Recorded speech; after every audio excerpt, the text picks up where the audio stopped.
Salut à tous. Salut. Bon, bienvenue sur le podcast Tatami Connexion, votre podcast préféré après les autres. Je suis Jarod, il est Rolly. On est sur l'épisode 28 de Restons Connectés, notre épisode d'actu. C'est le premier de l'année, donc déjà j'en profite pour vous souhaiter une excellente année 2024 et merci à tous ceux qui nous ont souhaité justement la bonne année, que ce soit en message privé, que ce soit en commentaire. Donc voilà, plein de bonnes choses pour vous. Plein de réussite, plein de santé et surtout beaucoup d'écoute de Tatami Connexion. Plein de bagarres. Et plein de bagarres, surtout plein de bagarres. Évidemment. Ça, bah, évidemment. Mais ça, je le précise même pas, de toute façon. Donc, on a fini l'année avec un podcast hybride parce qu'il n'y avait pas assez d'informations. On la commence avec pas mal de points. Pour le coup, cette semaine, ça a été très chargé, vraiment très chargé. Donc, on va commencer rapidement pour essayer de ne pas faire un podcast fleuve de 4 heures. Quoique, pour commencer l'année, ça pourrait être pas mal, hein. Mais on va commencer avec la petite annonce d'Aspinal versus Pereira qui ne se fera pas à l'UFC 300. Donc, on avait parlé lors du dernier podcast que justement Pereira avait fait sa fameuse énigme de 30 plus 300 égale 3.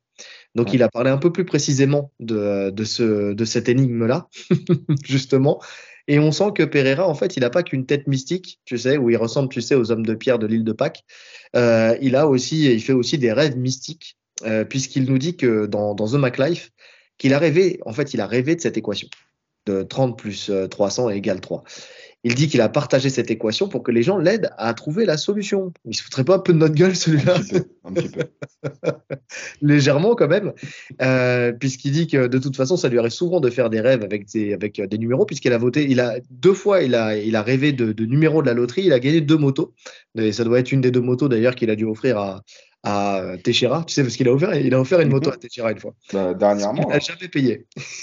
Il n'a jamais payé. Il a gagné ça en tombola au Brésil. Et donc voilà. Et donc il précise que sa montée, il n'est pas inintéressé hein, pour faire une montée, mais que pour l'UFC 300, c'est trop court puisqu'il faut se concentrer. Déjà, il veut se concentrer sur le règne dans sa catégorie, mais surtout aussi, il faut préparer la montée. Déjà, bon, là, il a fait sa montée en lourd léger, c'était peut-être un peu plus facile parce qu'il doit encore cutter.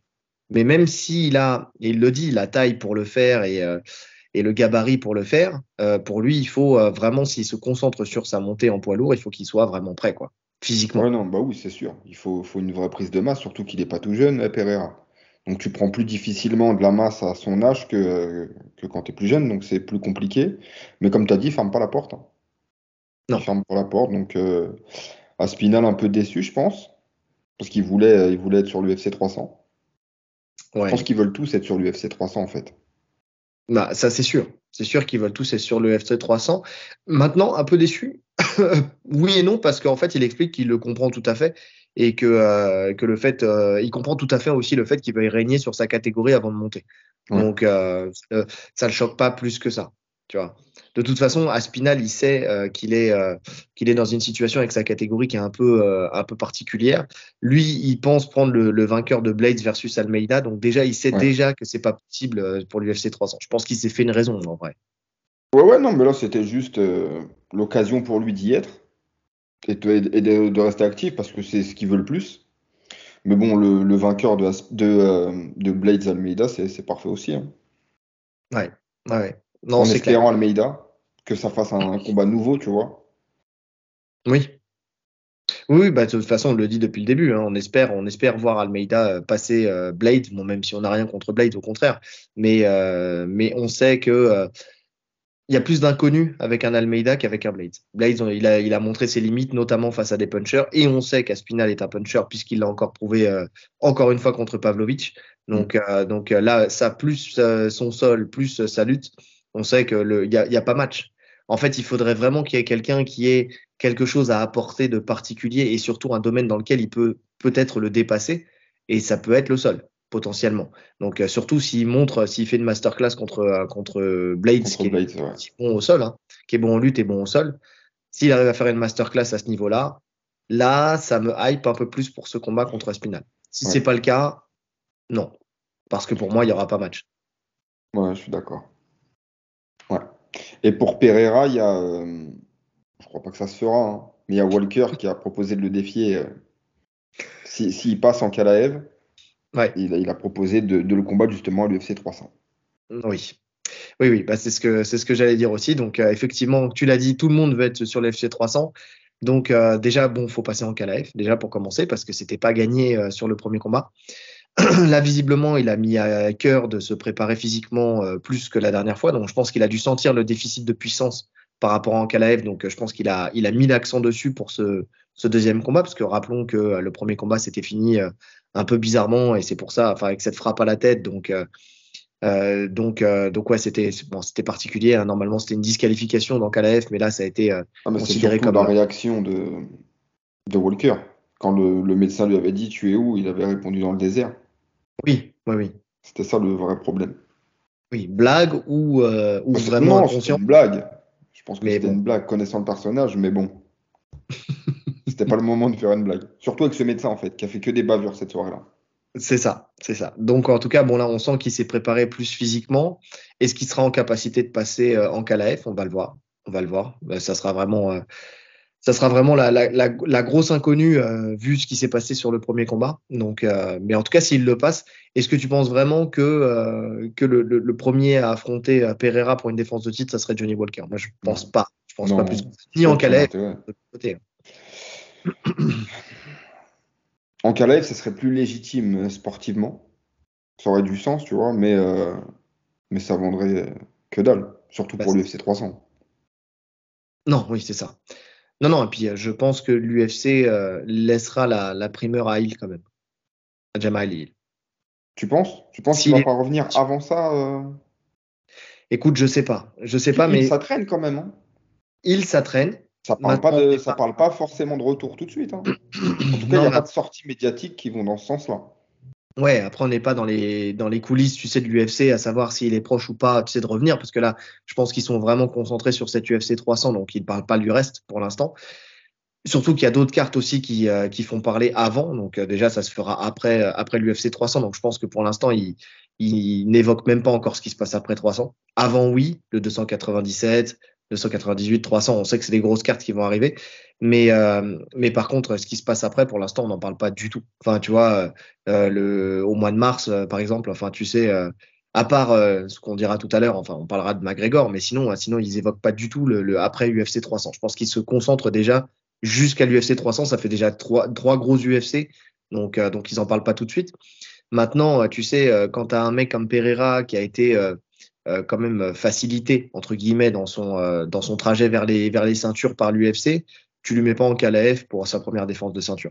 Non, non, non. Pour moi, le seul combat qui pourrait griller la priorité à tout le monde, ça serait un retour de Adesanya, qui fait une Oui, montée à 93. Et là, pour le coup, je pense qu'ils organisent le combat. Si Adesanya veut revenir, ils peuvent le caler à l'UFC 300.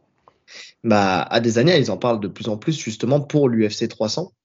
Donc, Donc, est-ce que ça serait le combat à faire contre Pereira, par exemple, ou est-ce que ça serait un combat dans sa catégorie? Je sais pas. Maintenant, pour moi, ça serait une erreur. Pour moi, d'Adesanya de faire le combat au-dessus, justement, enfin, même si c'est du UFC 300, tu sais, de réaffronter Pereira en sachant que effectivement, il met le KO sur leur dernier combat, mais que ça reste toujours quelqu'un qui le met dans le rouge, tu sais, parce que Mhm. s'il lui met pas ce KO-là, je suis pas sûr qu'il passe encore ce combat-là. Ah, Enfin, tu moi non sentais plus. qu'il était déjà cramé. C'était sa dernière chance, entre guillemets. Peut-être préparé à l'entraînement, mais sa dernière chance, ce KO. Donc là, en plus, dans la caté du dessus, on a vu que contre Blakovic, le déficit de puissance, il était énorme dans la catégorie du dessus. Là, Pereira, il va pas cutter. Enfin, il va cutter, mais moins que quand il descendait, il descendait en 84. Donc là, pour le coup, non, je mets pas une pièce sur Adesanya. Aucune pièce sur Adesanya. Non, s'il Ouais, revient, moi il aussi. reste dans sa KT. Donc, Ouais. euh, donc voilà. On va voir. On va voir. En tout cas, ça s'éloigne et pour Pereira et pour Aspinal, l'UFC 300. En tout cas, sur la carte qu'on avait annoncée, tu sais, quand on avait fait Ouais, la rep ouais, non, mais sur Twitter, clairement. c'est en train de disparaître. Mais c'est fou parce que tous les champions potentiels qui étaient libres pour combattre, on voit qu'ils sont pas dessus. Donc je me demande à quoi va ressembler cette carte en fait, hein. De plus en plus. Ouais, je suis d'accord. Je suis d'accord. On va voir ça. Deuxième actu, on reste chez les lourds, mais cette fois-ci, on quitte l'UFC un petit moment avec Ngannou, donc on a un peu de nouvelles. Alors c'est marrant parce qu'on a énormément de nouvelles sur la boxe, mais très peu sur le MMA. Et là, c'est encore une nouvelle sur la boxe pour Ngannou avec une annonce. En fait, pour Anthony Joshua, Ngannou sera un adversaire potentiel pour l'affronter. Donc, il explique en fait qu'il est en discussion pour 3 combats. Anthony Joshua, c'est lui qui en parle. Wilder, c'est plus une option pour l'instant. On sait qu'il reste sur une défaite, là sur son dernier combat. Ouais, On sur sait une que, défaite où il a été transparent en plus. ouais, mais on sait que ça reste toujours un danger, Wilder quand même, parce que c'est quand même un gros pouvoir de KO. Et là, vu qu'il reste sur une défaite et qu'il n'y a aucun titre potentiel pour lui, enfin, tu vois, c'est un risque à prendre. Pour moi, ça serait un risque trop grand à prendre avec trop peu à gagner en fait sur ce combat. Ouais, après, dans ce cas-là, Ngannou, c'est le même profil, hein. T'as rien à gagner, t'as tout à perdre. Alors, je suis d'accord. Maintenant, quand tu regardes les 3 combats, en fait, et c'est là où, en fait, justement, tu vois la hype de Ngannou, parce que quand tu regardes les 3 combats qu'il a dans le viseur, il y a le vainqueur de Fury contre Usyk. Donc là, on sait que ça serait pour une Logique. ceinture. Mais je Logique. pense pas que ça se fera tout de suite. On a Ergovic pour le titre mondial des poids lourds. Pareil, ceinture, logique. Ou sinon, on a Ngannou, car pour lui, ça sera un combat absolument colossal. Alors pourquoi Ngannou parce que c'est ça qu'il faut réfléchir, c'est pourquoi Ngannou en fait, pourquoi ça serait lui, tu vois, sans titre, tout ça, qui pourrait lui apporter enfin quelque chose d'assez intéressant. En fait, ça serait la visibilité. En fait, tout simplement, on voit qu'en fait Ngannou, il est au centre de toutes les discussions, que tous les grands champions veulent l'affronter en ce moment. Donc c'est la Mhm. personne à affronter. Tu sais si, en fait, en gros, c'est le premier qui va lui rouler dessus, entre guillemets, qui lui volera sa hype, qui lui prendra son quickening, tu vois, qui prendra tout. Parce qu'une fois que Ngannou il aura perdu, Ouais, derrière, il n'y aura plus d'intérêt. ouais, ça vaudra plus rien. Et C'est surtout que ça. Joshua, il a besoin de ça, hein. Parce qu'il est passé de plus grosse star de la boxe. En tout cas, c'est celui qui était mis en avant partout, à enchaîner une sale période. Et tu sens que le public, il est plus là, quoi. Il a perdu, pour le coup, il a vraiment perdu toute sa hype. C'est Même ça. si là, il fait un beau retour, hein, sur son dernier combat. Je sais pas si tu as vu, mais il fait un beau combat. Franchement, c'était propre. Donc, ouais, pour moi, je sais pas si ça a un intérêt, hormis ce que tu viens de dire. Je pense que le risque, il est plus gros que le gain. Pour Ngannou? Non. Non, je veux Non, dire, pour le combat contre Ngannou, c'est ça que je veux ouais, dire. bien sûr. Ah, Pour pour lui, Ngannou, prendre n'importe qui, il n'y a pas de risque. bien sûr, Ngannou, c'est que du bénéf. Tout le monde s'attend à ce qu'il perde. c'est vrai. C'est vrai. Quoique, maintenant qu'il a fait une grosse perf contre Fury comme ça, les gens commencent à penser qu'il peut battre n'importe qui. Moi, je pense pas. Je pense que c'était un Fury hors de forme. Ngannou a fait une grosse perf, hein, mais je pense pas qu'il va réitérer contre le top mondial, s'il y a des combats. Là, ils vont vraiment le prendre au sérieux. Ils ont de quoi analyser en plus maintenant. Bon, je pense que ça sera pas pareil, s'il prend les mecs qu'on a cités la dernière fois, Zhang, Bakolé, même Joshua, hein, je vois Joshua gagner. Bah, la réponse, elle est là, en fait, sur ce que tu viens de dire. C'est qu'il y a une surprise la première fois, une surprise qui n'aura pas lieu d'être, même s'il va continuer à progresser aussi, Ngannou, hein. Parce qu'on sait que c'est quelqu'un qui progresse à chaque sortie, que ça soit en MMA ou que ça soit en boxe. On sait que l'homme s'entraîne énormément et que derrière, il progresse techniquement, il progresse d'un point de vue stratégique aussi. Et Mhm. surtout, il y a une inconnue que personne ne peut comprendre avant de le vivre, c'est la puissance d'Ngannou, en fait, tout simplement. C'est de Ouais, savoir non, ça c'est sûr que j'ai à sur ce peine point. touché. C'est ça. Parce que là, c'était pas super précis, tu sais, quand il a touché, tu vois, Non, il l'a non. touché, et tu sentais que c'était pas les frappes qu'il mettait en MMA où il décapitait la personne. Et juste en touchant à peine Fury, il l'a quand même mis knockdown, tu vois. Donc là, s'il continue à s'entraîner, qu'il continue à progresser, qu'il continue à peaufiner sa précision en boxe anglaise, bah, Anthony Joshua, il peut tomber, hein. Il peut Non, ouais, c'est tomber. sûr. Surtout que Joshua, il a pas, je pense pas qu'il ait le menton de Fury, donc c'est possible. Mais bon, c'est Joshua, en termes de taille, de gabarit, il est comment par rapport à Fury? il est J'ai plus pas. petit, Joshua. Il est plus petit, hein. Ouais, il se rapproche de Ngannou, Joshua. Et ça aussi, ça joue. Parce que, en fait, contre Fury, il y avait aussi cet écart où tu avais l'impression qu'Ngannou c'était un enfant à côté de C'est Fury, vrai. tu sais. Là, il y a aussi Tu vois, cette. Joshua, il fait 1,98 m. Ouais. Et Ngannou? Ngannou doit faire 1m95. Ouais, donc là, ça se rapproche énormément. Donc là, déjà, dans le rapport physique, déjà, il sera peut-être plus justement en faveur d'Ngannou. Ouais, il est plus lourd, Ngannou. Ouais. Donc pas si facile que ça, ce combat, quand même. Ouais, il n'y a que 2 cm d'écart, il fait 1,93. Non, j'ai dit 1,98, Joshua. Donc ouais, il y a Ouais, 5 cm. ouais, mais bon, il y a 2 m 07, je crois, D'allonge. pour Fury. 2,06 m. 2 m 06. Ouais, donc ça sera toujours plus court. Donc voilà. Mais c'est vrai. Bon, après, je pense qu'il choisira de préférence une chance au titre, tu vois. Mais excusez-moi, je suis encore malade. Enfin, je suis toujours malade. De toute façon, c'est la pollution, les amis. Donc, qu'est-ce que je voulais dire? Comme justement Ngannou, quand même, dans les discussions des futurs combats pour lui, il y a aussi cette fameuse chance au titre contre un Fury s'il y avait revanche, tu vois. Donc, il y a dans l'inconscient collectif qu'Ngannou, il est dans le top 10, qu'il est potentiellement un combattant potentiel pour un titre des champions du championnat du monde des poids lourds. Donc, quand même, il y a quand même ce truc-là, tu vois, à aller Ouais. chercher. C'est-à-dire que ça pourrait faire une demi-finale pour le titre, tu vois, pour Joshua s'il bat Ngannou. Ouais, parce que de toute façon, Enfin, mais viser Usyk ou Fury, c'est pas possible pour le moment. On sait que peu importe qui gagne, je pense qu'il y aura une revanche dans tous les cas. C'est quasi sûr que dans les clauses, ils ont mis une revanche. C'est un ouais, combat trop attendu. c'est pour ça, je pense qu'il parle d'Ergovic aussi, tu sais. Ouais. Mais après, je sais pas ce qui se passe pour lui, ce boxeur que je ne connais pas Donc spécialement. c'est pour le mois de mars qu'il lui cherche un adversaire. Pour Riyad encore, pour l'Arabie Saoudite. Ouais. Ouais. Ils sont en train de tout rafler, l'Arabie Saoudite, là, sur la boxe anglaise, hein. Ils organisent des super galas. Ils ont de quoi payer les stars. Ils font des plateaux de fous.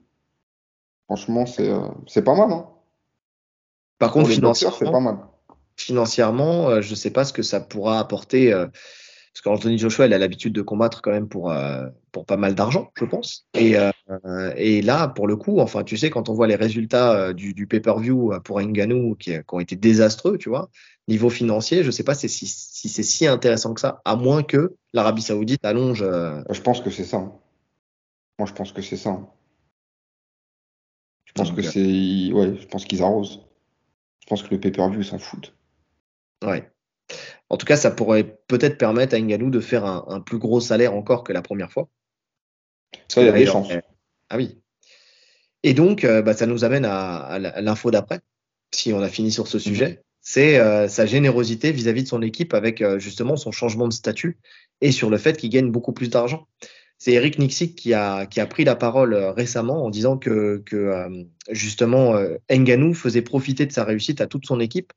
Il raconte qu'Ngannou a changé sa vie, en fait, tout simplement, parce qu'il a reçu la plus grosse somme qu'aucun combattant ne lui avait jamais versée. Bon, un peu normal, parce que c'est aussi le combattant qui gagne le plus d'argent dans son roster d'athlètes, Mhm. entre guillemets. C'était plus, en fait, que ce à quoi il s'attendait. Donc, vraiment généreux de la part d'Ngannou. Ngannou qui a toujours pris soin de lui, mais là, il l'a littéralement fondu en larmes quand il a ouvert son compte en banque, en fait, qu'il a regardé son compte en banque puisqu'il dit que maintenant il est à l'abri vraiment financièrement et que ça lui permet d'être plus à l'aise dans son métier de coach, mais aussi dans sa vie de famille et dans son rôle de père, où il a pu notamment payer une voiture à sa fille, si je me trompe pas, enfin, à un de ses enfants qui a eu 16 ans. Parce qu'on sait qu'aux États-Unis, quand tu as 16 ans, on te paye une voiture. C'est un peu le cadeau que tout le monde s'attend. Mais en tout cas, voilà, ça montre le grand cœur en fait d'Ngannou et du fait que tu vois, quand il a bataillé avec l'UFC, qu'il a œuvré pour que ses adversaires aient un salaire minimum, tu sais, 2 millions. certaines sommes, en fait, tu te rends compte que c'est pas quelqu'un qui pense à lui, en fait, qu'à lui. Tu sais, Mhm. il va vraiment chercher à améliorer la situation du plus grand nombre. Ouais, non, c'est sûr. Je pense qu'il n'y a aucun combattant qui a. On n'avait jamais entendu ça, hein. Un combattant qui réclame que son adversaire ait un minimum, c'est du jamais vu. Donc, ouais, maintenant, de la déclaration de Nixic, ça voudrait dire qu'il a donné plus que ce qui était prévu, parce que je pense qu'ils ont un contrat. Son Bien sûr. entraîneur, il doit toucher, je sais pas, peut-être 10%. Le fait qu'il soit aussi surpris, ça veut dire il y a une petite prime bonus. Donc non, franchement, C'est cool. J'ai vu plusieurs articles Twitter américains qui disaient que c'était environ 800 000 dollars la somme qu'il a reçue. Bon, je ne sais pas si c'est officiel ou pas, hein, c'est ce que j'ai lu plusieurs fois, ce qui est ressorti. Donc écoute, si c'est ça, hein, franchement, on rêve tous d'avoir un combattant qui nous verse 800 000 dollars. Ah, de ouf, de ouf. Ouais, mais bien sûr. Mais quand j'ai vu ça, je me suis dit, ah, qu'est-ce que j'aimerais être à sa Ouais, place. parce il a dit que ça lui avait retiré tout le poids de ses épaules et que maintenant il allait vraiment devenir encore un meilleur coach. Parce il avait plus de pression par rapport à ça. Il pouvait vraiment se concentrer uniquement sur le coaching. Et non, c'est cool. Franchement, c'est mérité. S'il lui donne, c'est que c'est mérité. C'est qu'il estime que c'est mérité, qu'il lui a apporté beaucoup. Et voilà. Non, mais c'est mérité. De toute façon, on parle souvent d'Eric Nicksick, qui fait partie aujourd'hui des meilleurs coachs, en tout cas en MMA du monde. Puisqu'on le voit en fait au fur et à mesure de ses sorties avec ses différents athlètes et quand on voit en fait à quel point il arrive déjà à faire des game plans qui sont quand même très appropriés par rapport aux adversaires, qu'il arrive encore une fois à faire évoluer son game plan pendant le match, qu'il arrive aussi à créer une relation avec ses athlètes qui fait que il sait comment leur parler à chacun dans le combat. Vraiment, ça, c'est des choses qu'on avait notifiées au fur et à mesure du temps. Et aujourd'hui, il faut compter sur lui. Lui qui n'a jamais été un combattant pro extraordinaire. Enfin, tu vois, quand on dit, quand on avait fait le sujet qu'on vous invite à écouter sur qu'est-ce qu'il faut pour être un bon coach. En fait, est-ce qu'il faut justement avoir été un athlète de renom pour pouvoir être un grand coach? Non. Lui, il a commencé par le bas, il a commencé à enseigner aux amateurs, à la couture, à l'extrême couture Mhm.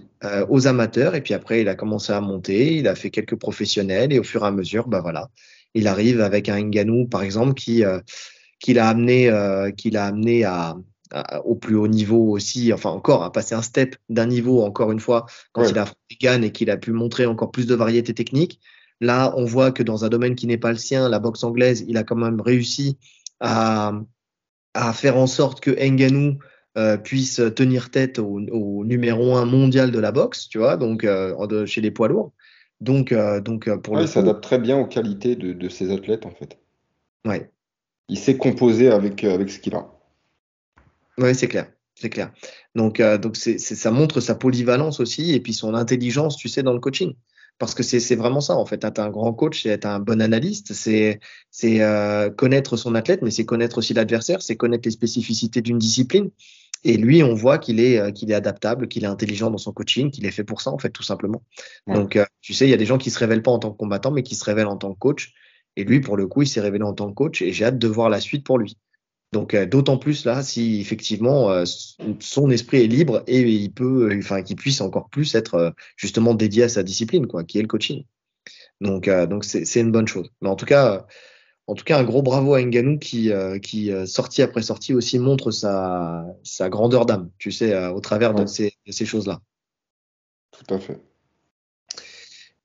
On continue et on termine avec Ngannou, avec une anecdote, parce que cette anecdote, elle me renvoie en fait à une de nos anecdotes, tu sais, qu'on a vécu avec Ngannou aussi par le passé. Donc Burns qui raconte en fait une anecdote sur Ngannou, il dit qu'il y a environ 5 ans, 5-6 ans, tu vois, ils se sont entraînés en grappling à l'époque de la Black Zillian. Donc, il était parti s'entraîner avec eux. Et puis, voilà, ils s'entraînent tous les deux en grappling. Et puis, Ngannou, bah, il y a, comment dire, Burns qui lui prend le bras. Et puis, Ngannou ne tape pas. Il résiste. Et en fait, Burns lui a déboîté le bras, de ce qu'il dit. Alors, je sais pas ce que ça veut dire déboîter le bras. Ouais, en Tu sais, fait, il dit ça a popé. ouais, ça a Donc, popé. Je ouais, pense que sur un ça a jiu ça a claqué, craqué. quoi. C'est ça. Donc, il dit qu'il a cru qu'il allait le tuer et il a eu très peur. Mais bon, il lui en a pas voulu plus que ça.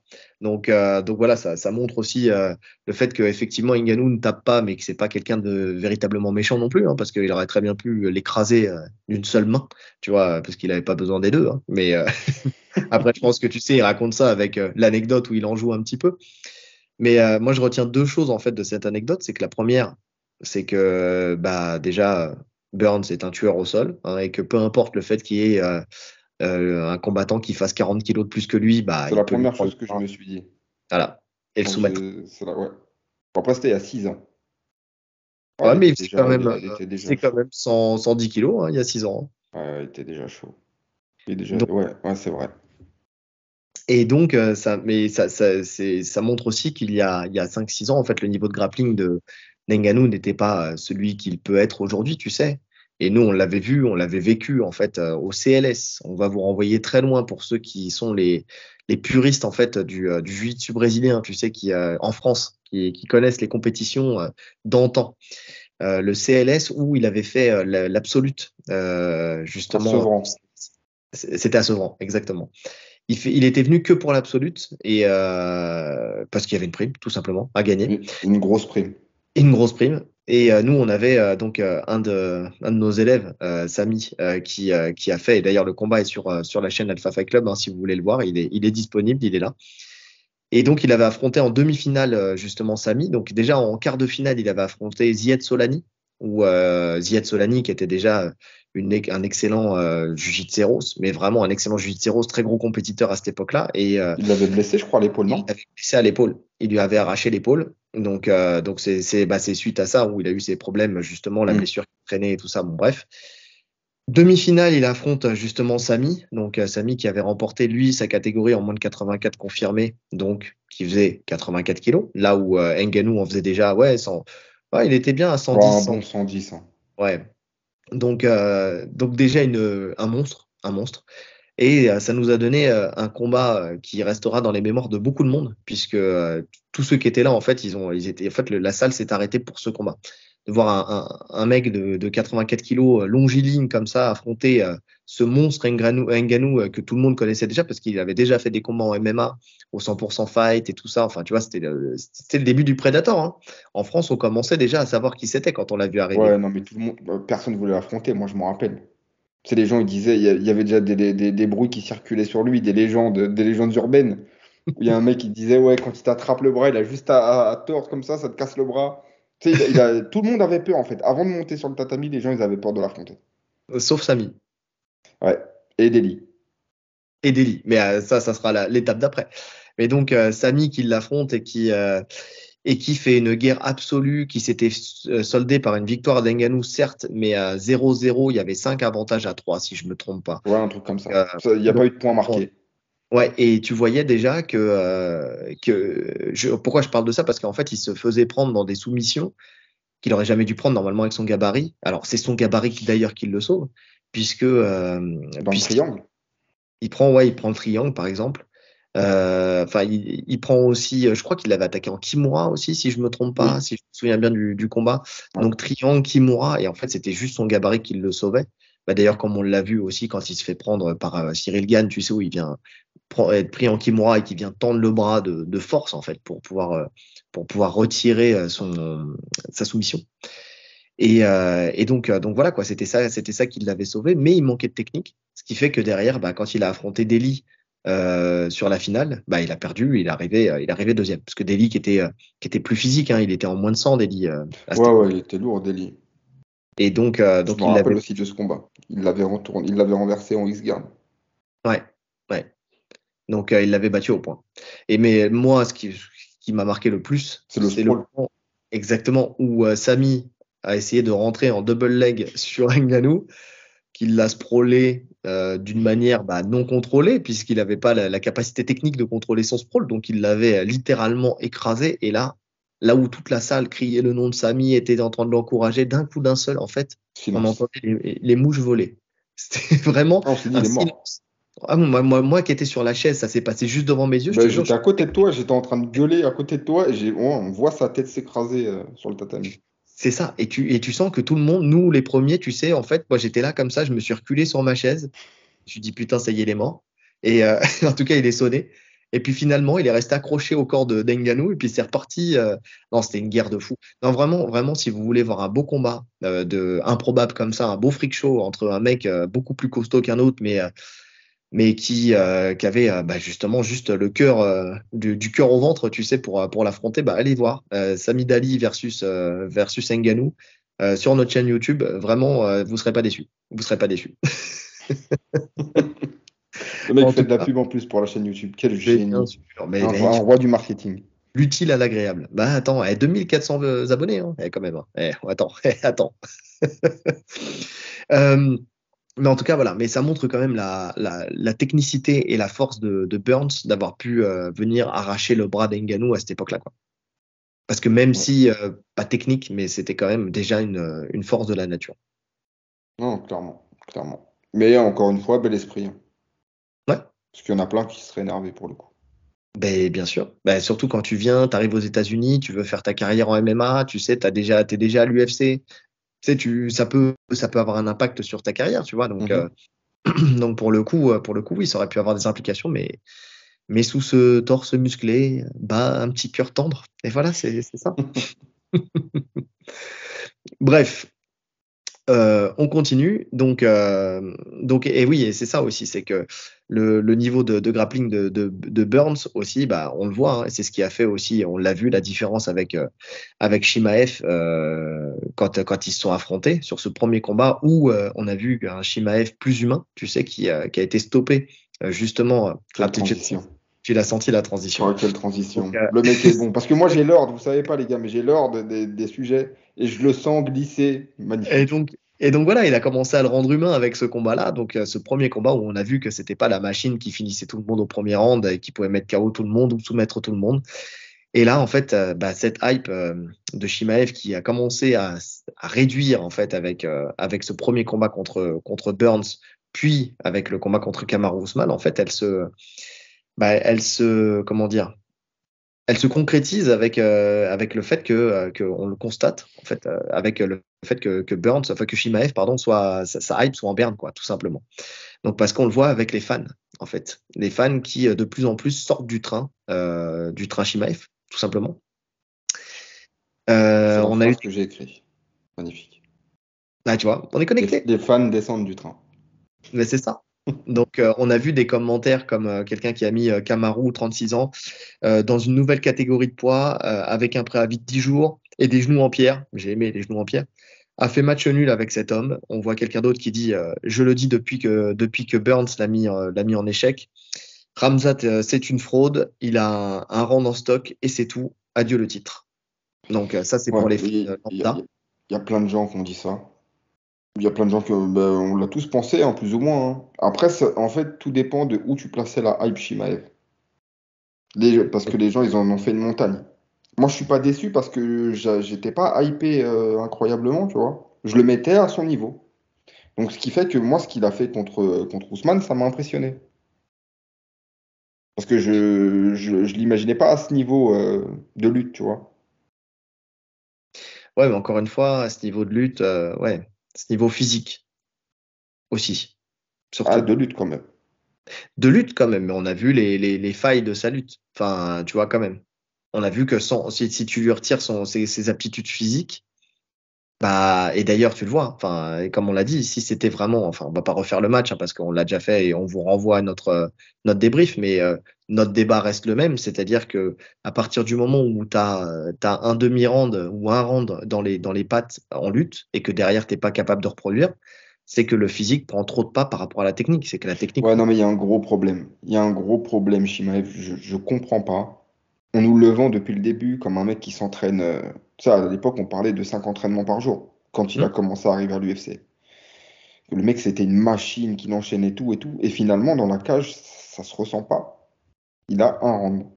Mais parce Est-ce que que c'est c'est de pas. la gestion? Est-ce que c'est un mauvais cardio? Est-ce que c'est du surentraînement? Est-ce qu'il s'entraîne mal? C'est une possibilité aussi, hein. Mais est-ce que c'est pas aussi la gestion du combat? Enfin, tu sais, tu peux t'entraîner et faire des entraînements physiques à la mort. Déjà, est-ce que la qualité de son préparateur physique aussi, tu vois? Est-ce que la prépa physique qu'il fait est vraiment adaptée à l'effort qu'il produit dans la cage? Ouais, bon, ça, c'est pas mes sujets, j'y connais rien. Mais après, est-ce que c'est pas aussi son corps qui est comme ça? On sait qu'il y a des mecs ultra explosifs qui ont quasiment un round où ils seront vraiment efficaces, tu vois. Des mecs comme même Connor. Quand les gens disent que Connor n'a pas de cardio, Connor, il a du cardio. C'est juste que c'est sur vraiment le premier round où il sera au top du top. Mhm. Après, ça va descendre. Parce que Shimaev, débauche c'est un d'énergie. peu le même profil. Parce que débauche d'énergie, en fait. Dans un cas, c'est sur la lutte, dans l'autre cas, c'était sur la boxe. Mais c'est sa débauche d'énergie. Ouais. Donc, Donc, c'est quoi la solution? euh, C'est compliqué, hein? la retraite. Non, mais là, il y a une bonne analyse d'un mec qui s'appelle Josh Thompson, qui est un ancien combattant de l'UFC, qui lui dit qu'il n'est pas convaincu non plus par Chimaev, que des combattants vont et viennent et qu'il y en a certains en fait qui arrivent comme ça, comme des comètes, et qui ne vont pas plus loin que ça. Et il parle de Melvin Guillard, par exemple, qui a été un peu comme ça, qui est arrivé comme une comète, comme une gommette, qui est arrivé comme une gommette. Il Puis s'est posé là, sur ton s'est front. décollé et il n'y avait plus rien. Et donc, il dit qu'il y en a certains qui arrivent à connaître des résurgences, comme Charles Oliveira. Donc, et en fait, il attend de voir. En fait, lui, il attend vraiment de voir si Chimaev va connaître une résurgence et va pouvoir se transcender et aller au-delà de ce problème-là, ou si ça va être une comète qui est arrivée. Alors, au début, fulgurant, et puis derrière, qui a été ramené à la réalité quand il a atteint un niveau qui était le top 5 UFC, tout simplement. Donc, Oui, c'est vrai qu'il y en a plein de combattants comme ça. Ça me fait penser à Ozdemir, quand il oui. était arrivé, qui mettait tout le monde KO, et qu'arrivé à la dernière étape, quand il a pris Cormier, c'était l'étape impassable, quoi. Hmm. C'est pour ça que moi, tu sais, même les Shavkat Rakhmonov, les mecs comme ça, et toi aussi, c'est pareil. Je sais qu'on en parle souvent. Tu sais, tout le monde est là en train de dire oui, Shavkat, oui, Chimaev. Oui, mais contre qui, en fait, tout simplement? En fait, la question, c'est contre qui? Donc, effectivement, c'est des mecs qui sont très forts, il faut pas le remettre en question, ça, c'est une réalité. Mais maintenant, la réalité, c'est est-ce que ce très fort va à la ceinture UFC ou est-ce que ce très fort va au top 5 UFC? Ouais. Parce qu'encore une fois, le top 5 et le reste du monde, il y a un fossé, tout simplement. Un top 5, un top 10 UFC, un top 15 UFC, c'est des étapes, c'est des strates, et donc il faut passer en fait ces étapes et ces strates. Et c'est pour ça que nous, on attend des confirmations contre des adversaires de qualité, en fait, tout simplement. Parce que Ouais. même Et là, puis apprendre la ceinture et la conserver aussi. c'est ça. Contre Stephen Thompson, tu vois, c'est par exemple pour Shavkat, c'est pas pour moi, c'est pas un test comme il se doit. Effectivement, c'est le premier à l'avoir soumis, mais il est vieillissant. Donc effectivement, il avait son problème de tendon à la cheville, ok, d'accord, mais c'est pas non Non, plus, on parle pas de test encore. c'est pas un test. Pour moi, c'est pas un test. Comme là, pour Shimaev, le vrai test, effectivement, le premier vrai test, c'était Burns. C'était Burns et il a montré déjà un début de limite, en fait, tout simplement. Et contre Kamaru, effectivement, il gagne grâce à son 18, mais sur un 5 rounds, je le vois pas gagner, tu vois. Et pourtant, effectivement, comme l'a si bien dit le mec qui avait mis le commentaire, c'est un mec de 36 ans qui est dans la caté du dessus à 10 jours et avec des genoux en pierre, tu vois. Donc après, par chance pour lui, par exemple, un Strickland, peut-être potentiellement, tu sais, n'aura peut-être pas la même défense en lutte potentielle qu'un Kamaru Usman ou la même défense au sol. Mais encore, on peut être surpris parce qu'il peut y avoir aussi l'écart physique. Mais en tout cas, voilà, j'aurais bien voulu le voir, moi. J'aurais bien voulu le voir, en fait, même dans la catégorie du dessous, tu sais, contre l'élite de la catégorie en dessous. Moi, j'aurais bien voulu le voir contre justement Ousmane dans la catégorie du dessous à l'époque, Moi aussi. Ah oui, clairement. sur 5 ans. Moi, de toute façon, je préfère le voir à 77, Shimaev. Hmm. Même contre Edwards, ça aurait été un combat de fou. Mais oui. Et j'aurais bien voulu le voir contre Edwards, effectivement. Ouais. Donc, tu vois, il y a plein de combats comme ça que j'aurais voulu voir de lui et qui, malheureusement, ne se sont pas faits. Et c'est aussi pour ça, je pense qu'il y a aussi de ça, hein, sur le fait que les gens descendent du train. Tu sais, Ouais, Shimaev. ouais. Et puis il y a aussi le truc qu'il a posté là. Bon, on sait Ah, qu'il s'est cassé la main. petit bug. C'est bon, tu m'entends? Attends, parce que là, t'as bugué. Vas-y, Mhm. t'es là. Ouais, Vas-y, reprends ta phrase. Vas-y. ouais. Je disais, il y a aussi le truc qu'il a posté. Bon, déjà, il s'est cassé la main pendant le combat contre Ousmane. Donc Ouais, ça l'a. déchirure délicate. Ouais, déchirure des ligaments. Et puis après, il a eu un problème de santé, donc je sais pas préciser ce que c'est. Ou il a posté des photos où visiblement, bon, il a des problèmes cutanés, ça c'est visible. Il est tout gonflé. On dirait On dirait, Coluche quand il. Non, c'est Pierre Richard. Non, c'est Coluche. Bon, les deux, à un moment, ils se font piquer par une guêpe dans un film, ils gonflent. non, mais on dirait une roséole. Tu sais, quand tu vois ces taches sur Ouais, le c'est corps. vrai. Hmm. Ouais, c'est vrai. Et en plus, il a des problèmes visiblement respiratoires aussi, puisqu'il est sous masque à oxygène. Ouais. Donc, Il a été en fait, hospitalisé. ouais. Il- Alors c'est bizarre, hein, il a quand même une santé assez fragile, visiblement chez ma ville ancienne, les gros problèmes. Il avait eu un Covid long, il pense à la retraite d'ailleurs, il a réussi à s'en sortir. Là, ça a des problèmes qui, tu sais, qui surviennent sans raison, mais visiblement il est sujet à ça. Il n'a pas une santé de fer, visiblement. Et ça, dans une carrière, ça peut jouer. Ça joue même, c'est sûr. Bien sûr que ça joue. Parce que même si là, il dit qu'il a récupéré, qu'il est. Alors, il est précis, hein, parce qu'il dit bientôt, il dit que ça va mieux et qu'il sera bientôt de retour pour prendre ses ceintures. Tu vois, il dit pas sa ceinture, il dit bien ses ceintures. Donc, est-ce qu'il ne ferme toujours pas la porte à redescendre pour aller chercher un titre en dessous et peut-être au-dessus, enfin, tu vois, entre 77 et 84, je sais pas. Mais en tout cas, il parle bien de ses ceintures. Donc oui, mais effectivement, quand tu as ces problèmes de santé qui t'entament, qui te mettent loin des entraînements pendant un moment, qui fait que bah effectivement potentiellement tu peux aussi avoir peut-être des séquelles, on ne sait Mhm. pas. Est-ce que c'est pas un des gouvernements, soit russe, soit américain, qui essaie de l'empoisonner? Je ne sais pas. Le mec, en fait, c'est un espion venu du froid, tu sais. Il a subi des trucs. Non, mais Et, tu mets tout ça, plus ces problèmes de papier, ces mm, problèmes de visa, etc., pour combattre, plus ces liens avec Kadyrov qui fait pas plaisir aux Américains, ça devient de plus en plus compliqué de le booker quelque part. Et l'UFC, tu sens eux aussi, ils descendent du train, en fait. mais c'est ça. C'est que dans l'équation, il voit qu'il y a il y a trop de négatifs, en Ouais, il y fait. a trop de problèmes. Ok, le mec fait des combats assez spectaculaires, en tout cas, il faisait, mais on a plus à perdre qu'à gagner, en fait. Ouais. Et surtout quand tu vois qu'il y en a qui poussent derrière, quoi. Ouais. Donc, euh, donc ouais, en tout cas, voilà, c'est compliqué pour la suite de Shimaev. Moi, j'attends de voir, hein, comme Johnson là, ou Thompson, Johnson, je sais plus. Thompson, Josh Thompson. J'ai fait un mélange, j'ai fait une contraction entre les deux. Ouais. C'est pareil. Est-ce qu'il y aura une résurgence ou pas? Moi, j'attends de voir. En tout cas, j'ai jamais été vraiment dans le train. Alors oui, c'était très très impressionnant, mais j'ai toujours attendu de voir en fait la suite. J'attends de voir la suite en fait. C'est encore une fois, j'attends de voir la suite. J'attends de voir où ça va nous mener ce Shimaev justement sur notamment enfin pour une ceinture potentielle quoi. Enfin le voir face à du lourd en fait tout simplement. Ouais. Moi, j'y crois pas, hein. Pas tout de suite, en tout cas.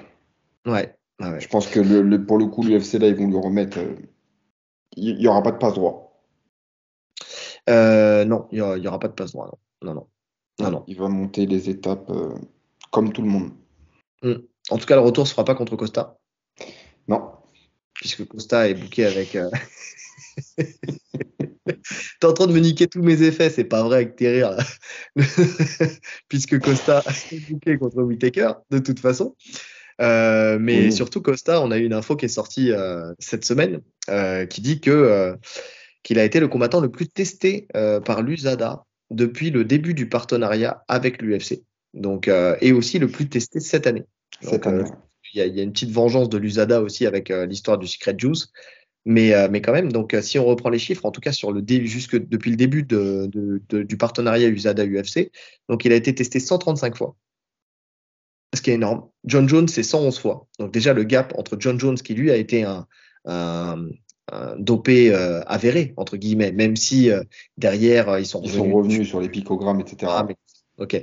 Mais quand même, il y a quand même un gros écart entre les deux, parce que Costa, lui, n'a jamais été inquiété pour quelque dopage que ce soit. Kamaru Usman 97, Dillashaw 92, Nunes 90. Donc déjà on voit l'écart et on commence à voir aussi que les gens qui sont les plus testés, et ça va un peu en lien avec ce qui était dit par certains combattants, c'est des Brésiliens et c'est des Américains. Tu vois. Donc Ouais. déjà, on voit déjà se dessiner cette première ligne. Derrière, on voit qu'en 2023, il a subi 33 tests. Donc 33 tests et derrière, celui qui a été 36. 33. J'ai la liste Costa? copier-coller. Ouais, ouais, Moi, ouais. j'ai 36. USADA, j'ai le truc de Andy Aiki MMA. Il Charles dit USADA. Johnson, 33 fois, mais Costa, 36 fois cette année, Non, en 2023. Charles Johnson, 26 fois, moi j'ai. On n'a pas la même liste. On n'a pas la même liste. Qui dit vrai? Bah, c'est une bonne question. Après, peu importe, Peu importe, on sait qu'il est premier du classement. on sait qu'il est premier du classement. Euh, Here's the top test athlete of 2023. Ouais, bon, bref, on s'en fout de toute façon. Euh, Ah, attends, parce qu'il dit il retourne. D'accord. Moi, il retourne ce mois-ci contre Khamzat Chimaev. Donc peut-être que l'image que j'ai elle est peut-être plus ancienne. Ouais, non, moi je suis quasi sûr, hein. Je viens de lire l'article. C'est D'accord. 36 fois Paulo Costa, Charles Johnson 33 fois, John Jones 26 fois. Donc c'est le top 3. Et après, derrière, on a Sharam Magomedov. Sharam Magomedov, c'est pas le pirate? Euh, Sharapoutin. euh, Sharapoutin, ouais, ouais, ouais, ouais. Ouais. Et il y a Ankalaev aussi dans la liste. Donc Il y a deux Ankalaev. combattants Seulement 2 combattants russes. russes, ouais, mais qui résident en Russie, ou en Tchétchénie, ou au Daghestan, ou qui résident aux États-Unis. Et je sais pas. Et en fait, c'est ça la Ouais. question que Ça, je moi, me ça pose. m'intéresse de savoir ça. C'est ce que j'ai cherché aussi, mais je n'ai pas eu d'infos sur ça. Parce que c'est vrai que quand tu regardes on va dire que la majorité, c'est Brésil, États-Unis, Équateur, Russie. Alors moi, je prends ma liste, hein. Brésil, Russie, Nigeria, États-Unis, parce que c'est Kamaru C'est Usman. Kamaru, mais qui vit aux États-Unis. Voilà. Après, il y a la Chine. Il y en a un en Chine. Enfin, c'est Yang Xiaonan. Ensuite, on a États-Unis, Brésil, États-Unis. En fait, tu regardes qu'en fait, la plupart des combattants qui sont testés plusieurs fois, c'est des combattants qui sont en Amérique, en fait, de toute façon, Amérique du Sud ou Amérique du Nord. Donc, J'ai une question, tu vas peut-être pouvoir m'y répondre. Par exemple, en France, ouais. l'USADA travaille avec la FLD. Mhm. Quand la FLD réalise un test, est-ce qu'il est comptabilisé dans le test USADA? Ou on parle uniquement des tests USADA? Je Parce que pense qu'on parle s'ils uniquement le des font en tests. France, ils le font sûrement dans les autres pays avec d'autres organismes. Tu vois, ils délèguent en fait. En fait, l'USADA, de ce que, si je me trompe pas, c'est une organisation qui est privée. Et en fait, tu as l'équivalent de l'AFLD aux États-Unis qui est aussi, enfin, tu sais, il y a plusieurs organismes. Et je sais plus comment elle s'appelle, mais enfin, c'est l'équivalent, tu vois, mais c'est pas l'USADA. L'USADA étant une société privée, tu vois. Donc normalement, je crois qu'il y a un lien entre on va dire la société de test antidopage américaine et la Mhm. société antidopage française. Mais il n'y a pas de lien particulier, je crois, avec l'USADA. Donc les tests, effectivement, ne sont peut-être pas comptabilisés avec l'USADA. Je ne veux pas dire de bêtises. Si quelqu'un a vraiment le truc précis, qu'il n'hésite pas et qu'il le mette en commentaire. Mais normalement, je ne me trompe pas. Et donc, le problème, c'est que ça, c'est pareil. En France, on a la FLD. Aux États-Unis, ils ont plusieurs sociétés, on va dire, plusieurs organismes antidopage. Mais par contre, en Russie et tout ça, je suis pas sûr qu'il y ait un suivi particulier, ni en Chine sur le dopage, ni au Japon, ni, tu vois ce que je veux dire. Donc ça, Ouais. ça prouve bien, encore une fois, par cette sortie et par cet article, qu'il y a une disparité de règlement, enfin en tout cas de tests pour les combattants en fonction de où ils résident. Et donc, moi, pour moi, ça ne confirme pas parce que tant que tu n'as pas la certitude tu vois, tu peux pas le dire que quelqu'un est dopé, mais quand tu as des combattants qui disent que par exemple, la team Rabib, c'était qui avait dit ça déjà la dernière fois, qui C'est trichait? au Bon, Hooker tout le temps. non, il y a Dan Hooker, mais c'était un autre. C'était Benoît Saint-Denis. Benoît Saint-Denis qui disait Oui. qu'il trichait et qu'il le faisait bien. Mais en même temps, quand tu vois ça, tu te dis qu'il y a quand même, effectivement, tu prends Makhachev, juste Makhachev, tu vois, qui lui, en 2016, visiblement, a été pris la main dans le sac au niveau du dopage, même si c'était pour un traitement ou quoi que ce soit, enfin, tu vois, qu'il a montré par A plus B que, mais en même temps, tu le vois pas, il est champion, et tu le vois pas du tout, en fait, dans cette liste-là. Et Ouais. pourtant, tu as quand Après, le même. truc que je me dis, c'est que la team Khabib, ils ont quand même été très longtemps, et ils le sont encore, hein, aux États-Unis. Donc si tu veux les tester, tu les testes. Ils sont aux États-Unis, non. Quand ils sont là, dans leur vie de tous les jours, ils sont pas du tout aux États-Unis. Mais quand ils font leur camp, etc. Quand ils font leur camp, ils font pas forcément leur camp aux Ouais, mais États-Unis. Je suis pas ils étaient souvent à d'accord. Ikea. Ils sont souvent à Eke, mais oui, ils sont souvent à Eke. Enfin, ouais, ouais. Et encore, on sait pas en vrai. On sait pas vraiment combien de temps ils sont à Eke véritablement dans l'année, tu En tout vois. cas, Khabib, il faisait ses camps là-bas. Khabib, oui. Makhachev, non, mais tous ces camps, moi, j'ai l'impression qu'il les fait en Russie, enfin au Daghestan. Puisque tu le vois se foutre dans la neige, tu sais, pendant ses camps, enfin, tu vois, non, non, moi, pour moi, il est au Daghestan à chaque fois. Et même Eke, on sait pas trop, tu vois. Et puis après, de toute façon, le temps que tu es à Eke, tu te dopes pas, tu retournes en Russie, tu te dopes, tu vois. Tu peux faire une cure pendant que tu es en Russie, hein. Même si tu fais 6 mois, ça te fait 6 mois où tu peux, enfin, 6 mois, peut-être pas 6 mois, mais en tout cas, tu as quelques mois où tu peux te doper, hein. Ouais, c'est pour ça que j'aimerais bien savoir où il réside en Kalaev. Donc, euh, donc ouais. Mais Pour voir s'il y a des tests en Russie ou pas. je pense que si c'était aux États-Unis, tu sais, ils auraient mis le slash, tu vois, comme Nigeria, États-Unis ou Brésil, Irlande, tu vois, pour Ouais. Johnny Walker.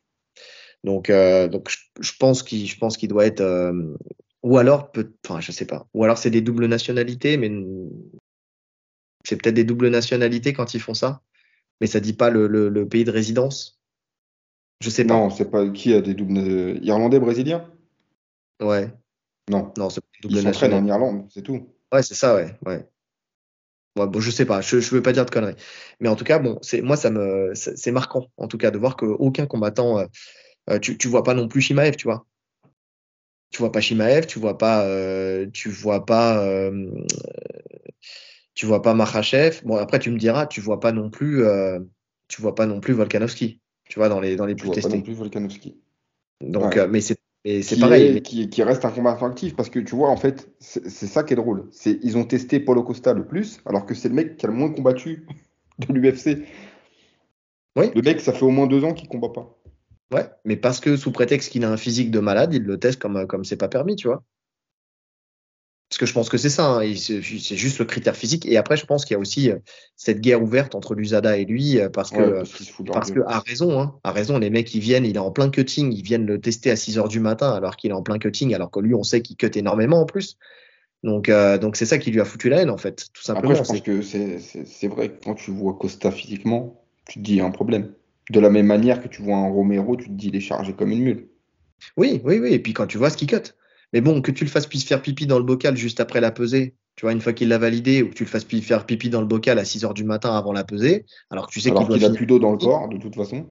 Et de fou, tu vois. Enfin, tu vois, c'est pareil. Enfin, tu vois, il n'y a rien qui fera qu'il sera plus ou moins dopé à quelques heures d'intervalle, tu vois.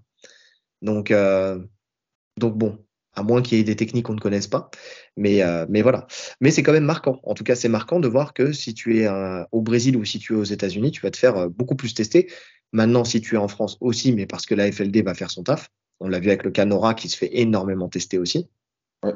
Et elle est par l'USADA et par la FLD, de toute façon, elle s'est fait beaucoup tester par les deux, mais surtout par la FLD, pour le coup.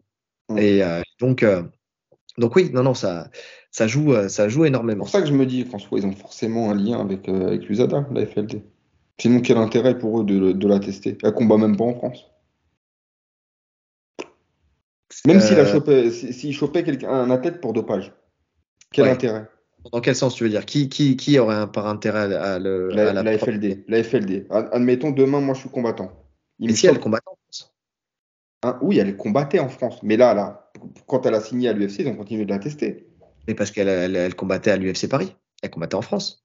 Et surtout, elle s'est Ah fait oui, beaucoup exact. Elle s'est Exact, fait oui, beaucoup oui. tester aussi. Pourquoi? Parce qu'en fait, juste avant, il y avait aussi l'IMAF, où elle devait combattre à l'IMAF, et elle se faisait tester aussi pour l'IMAF. Exact, oui, c'est vrai. Non, mais c'est vrai que c'est l'UFC Paris. Donc Donc, oui, ça a tout son sens. oui, non, non, ils l'ont beaucoup testé pour ça.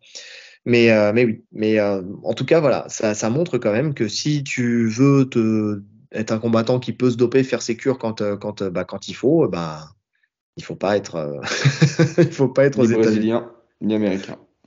C'est ça. Donc, bon. Et un autre qui n'apparaît pas sur cette liste, c'est McGregor, hein. Ni McGregor, ni Chandler d'ailleurs. Ouais, pourtant Chandler, on pourrait se poser des questions aussi quand on voit son physique. Et bien sûr, et puis McGregor aussi. Bon, même si là, il est dans le pool, donc il a dû se faire plus tester, tu vois. Mais Après lui, McGregor, voilà. à la retraite. McGregor, il Il était. était à la Ouais. retraite. Donc voilà. Mais bon, ça me servait comme transition pour dire que McGregor a fait son annonce pour son prochain combat. Quelle L'annonce qu'on annonce. attendait depuis longtemps. Mais oui, on Quelle annonce. l'attendait. Il l'avait teasé. Enfin, il l'avait teasé. Oui, il l'a Ouais, teasé aussi. il a teasé.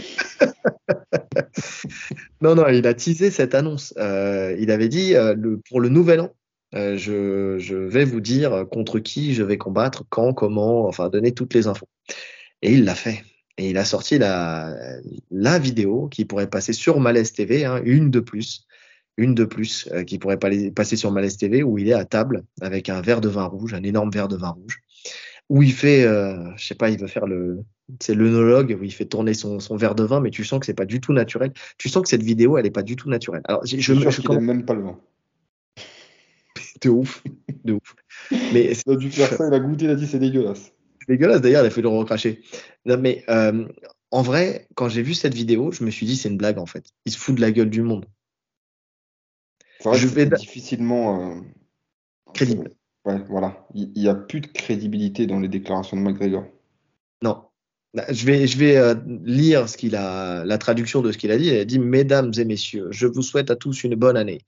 J'aimerais annoncer la date de mon retour, le Notorious Conor McGregor, pour le plus grand comeback de tous les temps, qui aura lieu à Las Vegas pour l'International Fight Week. Donc ça, on avait dit que potentiellement, c'était soit l'UFC 300, soit l'International Fight Week.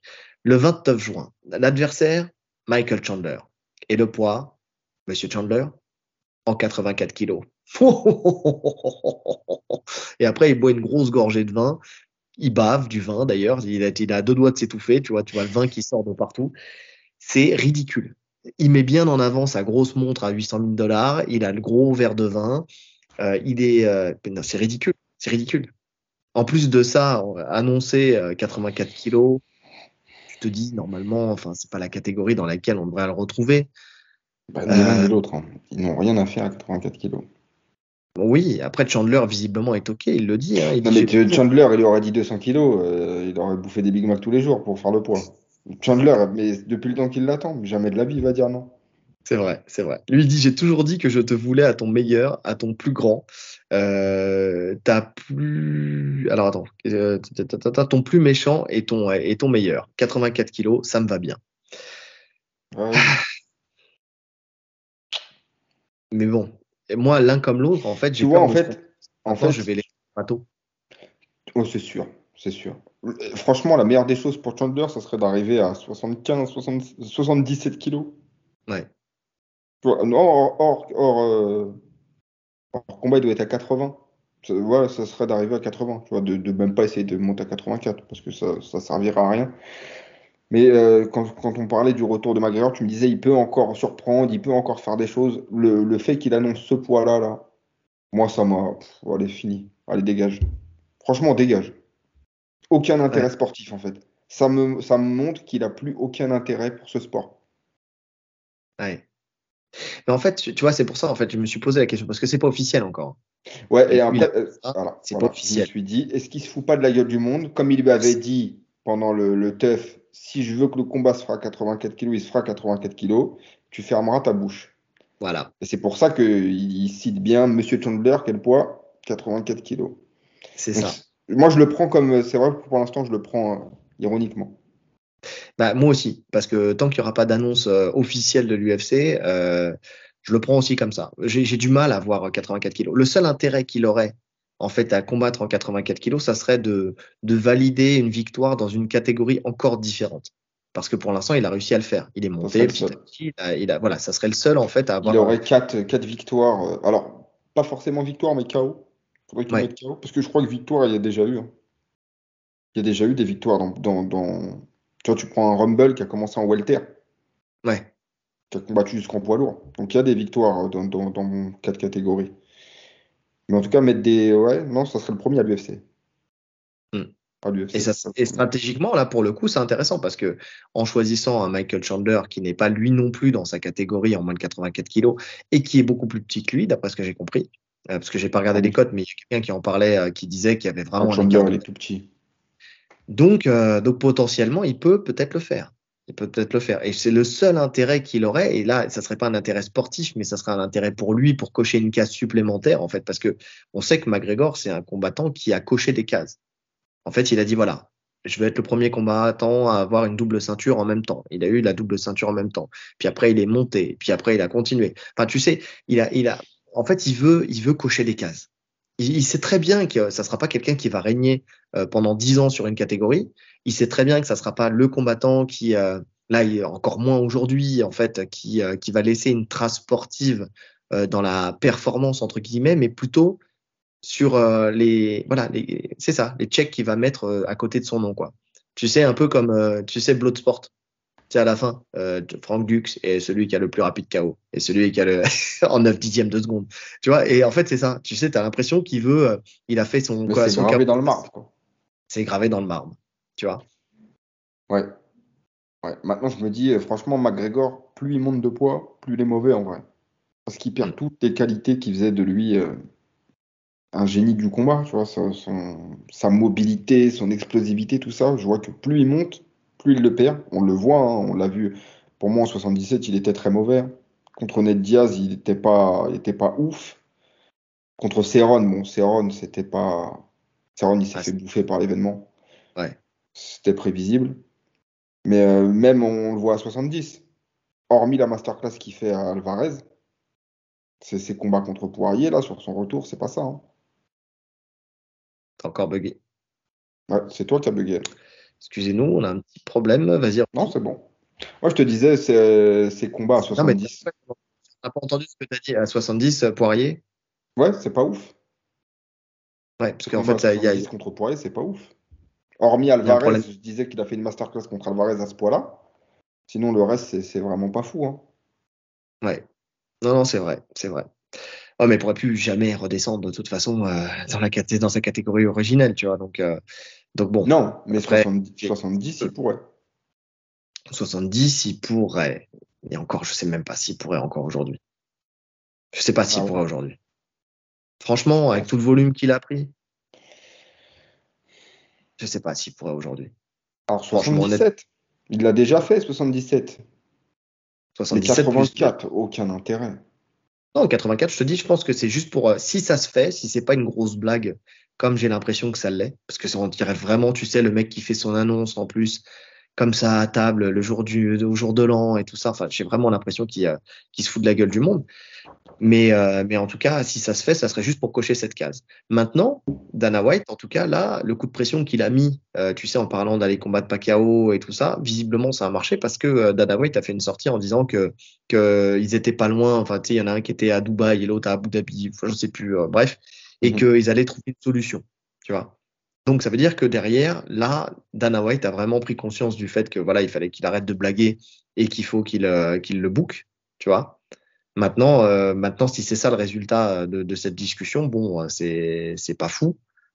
Et moi, je pense que c'est encore un coup du sort, tu sais, encore un truc où il le fait croire, tu vois, comme ça. Enfin, en même temps, tu sais, est-ce que ça se fera vraiment 84 ou est-ce qu'il va falloir descendre, tu sais. Enfin, est-ce qu'il serait capable de lui dire au dernier moment, ben non, ça sera l'UFC 300, mais ça sera en 77. Enfin, tu sais, il peut très bien encore le changer d'avis Ouais, c'est vrai. tu C'est vois vrai. pour encore une fois rentrer dans sa tête, en fait, lui faire le yo-yo, je sais pas, tu sais, il est en stand-by, je sais pas, pendant ce temps-là, il se prépare pas vraiment, il se prépare pour 84, mais en même temps, donc il commence pas un cutting, enfin, tu vois, il commence pas déjà son régime, et tu vois, vraiment, tu sais, ce truc, alors que lui, derrière, si c'est lui qui a les clés, qui a les cartes en main, tu vois, il peut faire ce qu'il veut, il sait ce qui va arriver. Oui, parce que Chandler, on a bien compris, hein. Chandler, peu importe ce qui se passe, il va suivre. Donc, Ouais, il a trop attendu, Chandler, pour pouvoir négocier quoi que ce soit, là. Il est obligé de faire tout ce qu'on lui dit. Il veut son ouais, money fight. c'est ça. Donc on attend de voir, on attend de voir. Mais en tout cas, ce maître du trash talk est devenu le maître du malaise, en tout cas pour l'instant. Déjà qu'il se remette une foutue barbe, parce que là, franchement, il ressemble à un mini Schwarzenegger. C'est vraiment, bon, C'est un vrai. mélange entre Schwarzenegger et comment il s'appelait déjà On laisse pas bébé dans un coin. Euh, ah, Patrick Swayze. Patrick Swayze. C'est un hybride entre les deux. Franchement, c'est ridicule. Remets-toi une barbe, frérot, et refais-toi un dégradé parce que c'est plus possible. C'est plus possible. Il a plus une tête à faire du catch à l'ancienne que de faire du MMA là. Ah non, laisse tomber. T'as vu comment il Oui, s'appelle la bande-annonce euh, de Zac Efron Zac dans un Efron. film de catch, c'est vrai qu'il a la même mâchoire. La même mâchoire et la même coupe. Ouais. Laisse tomber. C'est voilà, il pourrait. Et- C'est à lui que je pense. Tu vois, c'est la Zac Efron. Vous regardez la tête de Zac Efron pour son futur film là. Et franchement, tu prends McGregor, c'est du pareil au même. Tu vois. Bref, en tout cas, si ça se fait comme ça, ils ne combattront pas à l'UFC 300 pour le coup. Mais non. ceux qui risquent de combattre à l'UFC 300, c'est Leon Edwards qui devrait défendre sa ceinture. Alors tu m'as dit que c'était fait. Moi j'attends quand même la fiche exacte, hein, enfin l'annonce vraiment qui sera faite par l'UFC. Mais donc il devrait normalement, parce que c'est en pourparlers, défendre sa ceinture contre Belal Mohamed, Contre Belal. justement à l'UFC 300. Parce que lui, il voudrait donc faire cette UFC 300, puis ensuite, il se voit déjà gagner. Hein, il voudrait combattre cet été à Birmingham, en tout cas combattre en Angleterre. Donc, En tout cas, voilà. lui a annoncé qu'il combattait. Leon Edwards a annoncé il est rentré. Je sais plus quelle équipe de foot. L'équipe de sa ville. Il est rentré dans le Ouais, stade ouais, pendant un match et il a dit qu'il combattrait à l'UFC 300. d'accord. Il défendrait que son prochain combat, ce sera l'UFC 300. Qu'il espérait y Ouais. gagner pour ensuite négocier un combat dans sa ville, justement. Bon, après, tu sais, il peut faire ça aussi pour mettre un peu de pression, tu sais, pour faire monter un peu la sauce. Mais moi, la dernière chose que j'ai lue, en tout cas pour l'instant, c'est que c'était en pourparlers. Donc, maintenant, si ça s'est fait entre-temps, tu vois, peut-être, mais en tout cas, voilà, je préfère mettre des pincettes parce que, encore une fois, moi, si c'est pas marqué sur la carte de l'UFC, tu sais, je prends, tu vois, je fais attention. Surtout avec l'UFC 300, on a annoncé pas mal de C'est choses vrai, c'est vrai. et au final, ça s'est pas fait. Donc, donc il y avait soit lui, soit justement Shafkat, tu sais, qui était dans les pourparlers, enfin, en tout cas, enfin, les pourparlers, à mon avis, pas de l'UFC, mais des fans hardcore qui voudraient voir Shafkat combattre directement contre Leon Edwards. Moi, je pense que Belal Mohamed, c'est le choix de la raison, puisqu'il mérite son title shot, hein, tout simplement pour tout ce qu'il a accompli jusqu'à maintenant et toutes les étapes qu'il a passées. Donc, même si on sait qu'il fait des combats chiants, on sait qu'il y a eu ce premier combat qui s'est fini par le HIPOC, mais derrière, oui, il faut que ça se fasse. Il faut que ça se fasse, il faut que les deux en terminent une bonne fois pour toutes, qu'ils aillent au bout de ce combat. Et donc ça doit se faire. C'est un combat qui doit se faire. Ouais, moi je suis content sportivement. C'est pour le coup, ils ont fait le choix sportif. Mhm. Maintenant, je me dis quand même, est-ce que c'est le bon choix de le mettre sur l'UFC 300? Je me suis vraiment posé cette question. Moi, ça me va. Parce que les combats stratégiques, etc., d'opposition de style et tout, ça me parle, j'aime ça. Mais Mhm. je me mets à la place du grand public. Et là, ça va être un game plan ultra chiant. Edwards, ça va être de la gestion. Parce que c'est pas un mec ultra offensif. On risque d'avoir un combat très chiant sur 5 rounds. Pour un UFC qui était censé nous mettre des étoiles dans les yeux à chaque combat. Est-ce que c'est le bon moment pour le mettre? Écoute, je sais pas, parce que quand tu regardes le premier round de leur premier combat, il s'est quand même passé pas mal de choses. Il y a eu de la boxe et il y a eu de la lutte. Tu vois, il y a vraiment eu Edwards en plus qui cherchait à amener Belal enfin, tu sais, en lutte, tu sais, à venir, à le saturer et tout ça.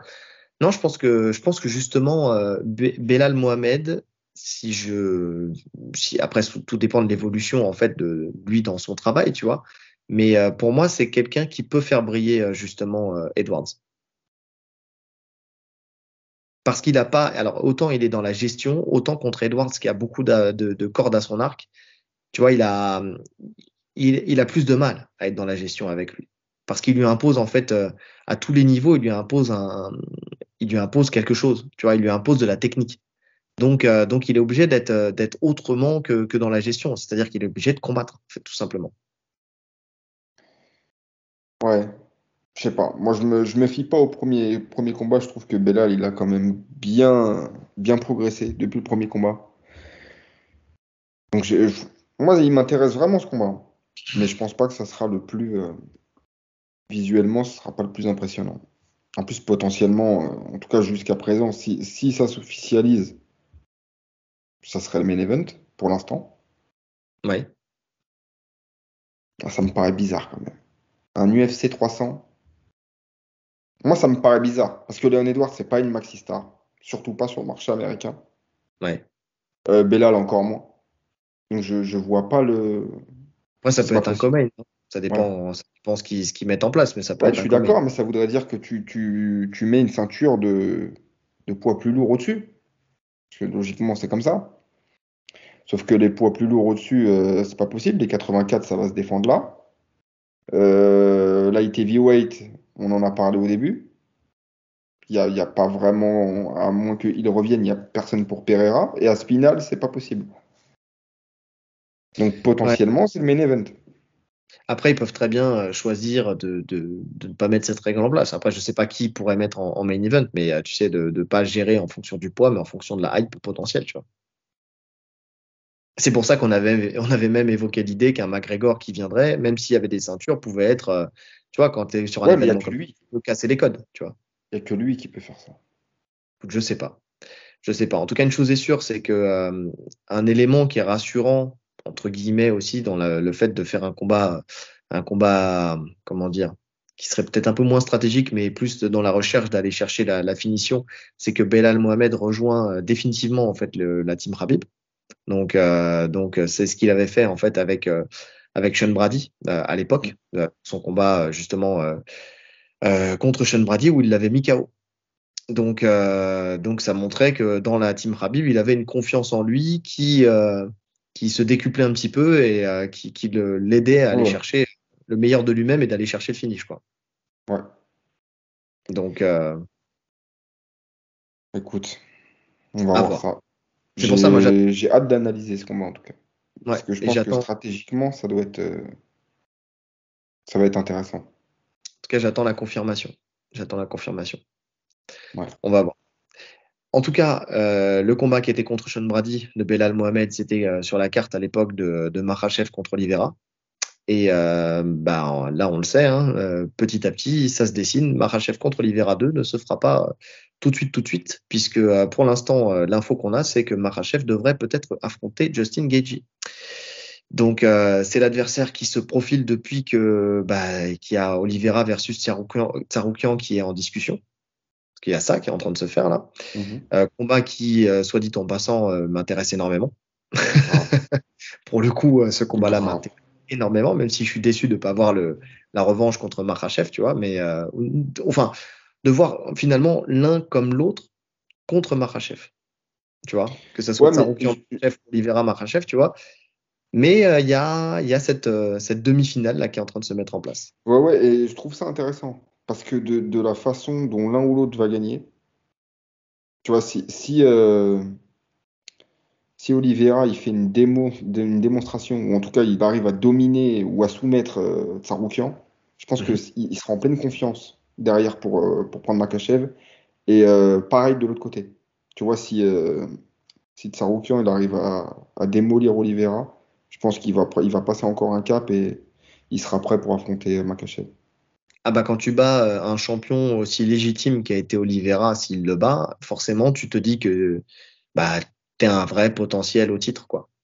Ouais, donc non, c'est un combat intéressant. Ça me dérange pas plus que ça qu'ils prennent pas Oliveira tout de suite finalement.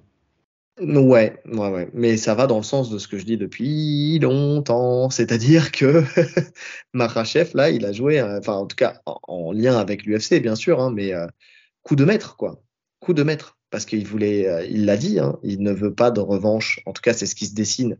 Pas de revanche ni contre Tsarukyan, ni contre Oliveira. Il veut du 109 et tout ça. Là, ils vont lui filer un Justin Gaethje où on sait que Justin Gaethje, pour les profils comme lui, c'est un combat facile, où il va aller chercher la ceinture BMF au passage. Donc, il y aura la hype en plus de cette ceinture BMF. Derrière, il élimine un contender potentiel parce que les deux étaient des contenders dangereux potentiels pour lui. Il en élimine Après, un d'office. à sa décharge, il avait accepté la revanche contre Oliveira. C'est Oliveira qui s'est blessé. Et c'est aussi dans ce Ouais, sens-là que Gaethje a tweeté en c'est disant vrai. que Oliveira avait perdu sa place au moment où il s'est blessé. Je suis d'accord. Après, il avait accepté, même s'il peut dire ce qu'il veut, mais il avait accepté cette revanche dans les mêmes conditions que la première fois. Même s'il dit oui, je n'ai pas la main dessus, blablabla, blablabla, il avait accepté la revanche dans les mêmes conditions que la dernière fois, qui était de faire ça en Arabie Saoudite. Euh, euh, oui, si, en Arabie Saoudite. Non, Non. Enfin, à Abu Dhabi. oh, à Abu Dhabi. Ouais, ben, pardon, Mais à Abu Dhabi. ouais, mais Oliveira avait accepté. Non, mais il avait accepté. Mais on savait qu'Oliveira, il avait milité pendant longtemps et que là, cet acte manqué de l'arcade ouverte, c'était qu'il voulait pas combattre là-bas. Parce que pendant longtemps, il avait dit je veux bien, mais pas là-bas. Finalement, il a dû se dire bon, bah, finalement, c'est ma chance quand même, que j'aurais peut-être pas après. Et l'arcade ouverte, tu vois, il aurait très bien pu, visiblement, au dire de l'UFC, je pense qu'il était au courant qu'il aurait pu très bien se faire soigner de manière à pouvoir faire ce combat. C'était un peu la porte sortie toute trouvée aussi, tu vois. Ouais. Même si volontaire ou involontaire, tu vois, enfin, je veux dire mentalement, que ça soit un acte manqué ou pas, tu vois, que ça soit vraiment lui qui l'ait décidé ou que ça soit son inconscient qui l'ait décidé, tu vois. Mais il n'avait vraiment pas envie de combattre là-bas. Du début jusqu'à la fin, il le notifiait. Donc bon. Et nous aussi, hein, on est les premiers à avoir dit qu'on voulait pas revoir ce combat-là là-bas, de toute Ouais, façon. ouais, clairement. Clairement. Donc c'est un coup du sort quand même qui est magnifique quand même pour Monsieur Makhachev, encore une fois. Vous allez dire que je m'en prends à lui, mais en même temps, regardez, tout indique, enfin, que je m'en prends à la team Khabib. Mais en même temps, tout indique, tout se confirme au fur et à mesure du temps. Tu vois, j'ai l'impression d'être comme Dan Hooker, tu vois. Dan Hooker, pareil, qui envoie des cartouches à Makhachev quand il le peut, mais en même temps, c'est vrai quand tu vois les sorties qui sont faites par lui, ou au travers de Khabib, ou au travers de Javier Mendes, ou au travers de Daniel Cormier aussi, parce que tu vois, c'est tous les porte-paroles en fait de la team Khabib, et que tu vois en fait dans les faits ce qui se profile, tu vois, véritablement, et ben tu te rends compte que bah, en fait les détracteurs n'ont pas forcément tort. Mais là, pour le coup, tu voudrais qu'ils prennent qui? Qui prennent qui? Makhachev? Ah mais moi qui s'il avait pris Oliveira ou Tsaroukian, moi j'étais alors Tsaroukian c'est peut-être un peu tôt, tu vois, il aurait peut-être fallu un combat supplémentaire. Mais en tout cas, s'il avait pris Oliveira, ça me dérangeait pas. Au contraire, au contraire. En tout cas, une chose est sûre, c'est que ni Poirier, ni Gage. Ouais. Le truc, c'est que j'ai un problème avec cette KT en regardant. C'est que finalement, cette KT, là, elle est en plein renouveau, tu vois. Ça pousse Mhm. derrière. Il y a des mecs qui sont dans le top uniquement par leur statut de légende, en fait, tu vois. Mais je suis pas sûr qu'ils. Et on le voit, en fait, à leurs ambitions. Au-delà de leur niveau, c'est leurs ambitions qui font que. Tu vois, un Poirier, il veut plus être champion. Un Poirier, il Mhm. est là pour les super fights. Geji reste encore dans la course, mais bon, on a vu ses limites. Donc tous ces mecs-là, en fait, ils bloquent un peu la KT, parce c'est des superstars, c'est des vendeurs, mais ils battront jamais le champion. On est d'accord. Donc c'est pour ça, ni Gage, ni Ce qui Poirier, fait je vais que, les voir. En tout cas, en contre Makhachev. vrai, des mecs bien moins classés, peut-être même moins prêts, avec moins d'expérience, mais serait un défi plus dangereux pour le champion. Des mecs confiants, des mecs comme Benoît Saint-Denis, des mecs Je suis comme d'accord. Jalin Turner. Tu vois, des mecs vraiment qui en veulent, qui montent, Du 109. mais on les verra pas. Parce que le temps qu'ils montent, eux, ils seront partis. Bah, déjà, tu vois que Makhachev lui vise soit le 2 mars en Arabie Saoudite, parce qu'après il y a le Ramadan du 10 mars au 9 avril, ou alors ça sera après le Ramadan. Donc, déjà ça retarde d'autant. Dan Hooker, c'est ce qu'il a dit. Il a dit, euh, il s'en prend une nouvelle fois en fait Comme à chaque sortie de Dan Hooker. au sujet de Tsaroukian. Non, mais c'est vrai. Mais en même temps, regarde, le dopage, il en a parlé. Finalement, tu regardes dans la liste des plus testés dans le dopage, en fait, tu te rends compte qu'il n'a pas forcément tort non plus. Enfin, voilà. Il dit, leur premier combat a été très serré. Tsaroukian aurait pu gagner. Islam ne va pas lui accorder de revanche. Je vous garantis qu'il ne va pas lui accorder de revanche. Je vous garantis qu'il prendra sa retraite au moment où Arman arrivera. C'est sûr. C'est trop risqué. Il a trop de risques. Il y a trop d'autres combats plus faciles, et ça c'est vrai, on vient d'en parler. Il y a des combats plus faciles d'un point de vue stylistique. Donc c'est vrai, c'est une réalité. Tu prends parce que là, et c'est une réalité. S'il prend Geji là, tu vois, pour la ceinture BMF, que derrière il prend Poirier parce que c'est les deux. Tu vois, s'il se dit je veux absolument du 109, tu vois, il fait Geji Poirier, il fait deux défenses supplémentaires qui potentiellement sont des combats, on sait stylistiquement, qui sont faciles pour lui. Parce que ça a Ouais, été. non, les deux, il est bas. Mais pour le coup, je pense pas. Moi, je pense que il fait Geji et il monte. Si c'est toujours Edwards. Si c'est toujours Edwards, il monte. Oui, parce que si c'est Belal, de toute façon, il Non, ne si c'est montera pas Belal, ça parce se que fera pas. c'est la même team. Donc, Voilà. euh, donc voilà. Mais justement, tu vois, moi, c'est ce que je disais. Enfin, c'est ce que j'allais en arriver à la même conclusion de toi. C'est-à-dire que soit il fait Gaethje, il monte, soit il fait Gaethje Poirier, il monte. Pour moi, Et le après, seul risque qu'il acceptera de prendre, et le seul combat difficile dans lequel il peut se permettre de perdre, c'est sur une montée de KT. Parce que c'est sur ça. une montée de KT, c'est pas vraiment un risque de perdre. Parce que C'est ça. personne t'en veut. C'est ça. Donc c'est pour ça, je te dis, soit il dit j'ai rincé ma KT, et comme ça tout le monde, en plus tous les fans hardcore qui nous donnent toujours les arguments, les mêmes arguments, alors que et qui viennent me chercher, on en parlait tout à l'heure entre le top 5, le top 10, le top 15, et qui viennent me chercher des top 15 en me disant mais si, il a roulé sur la KT, en me sortant des noms du top 15, ou des Danouker, justement, parce que Danouker, on sait aussi que s'il fait des sorties comme ça, c'est qu'il doit avoir en travers de la gorge sa défaite et que lui, il n'est pas en capacité de gagner, mais il aimerait bien que quelqu'un d'autre le fasse à sa place. Tu vois. Je Ouais, pense je crois qu'il y que a un c'est peu ça. de ça derrière. Il y a un peu de ça derrière. On va pas se mentir.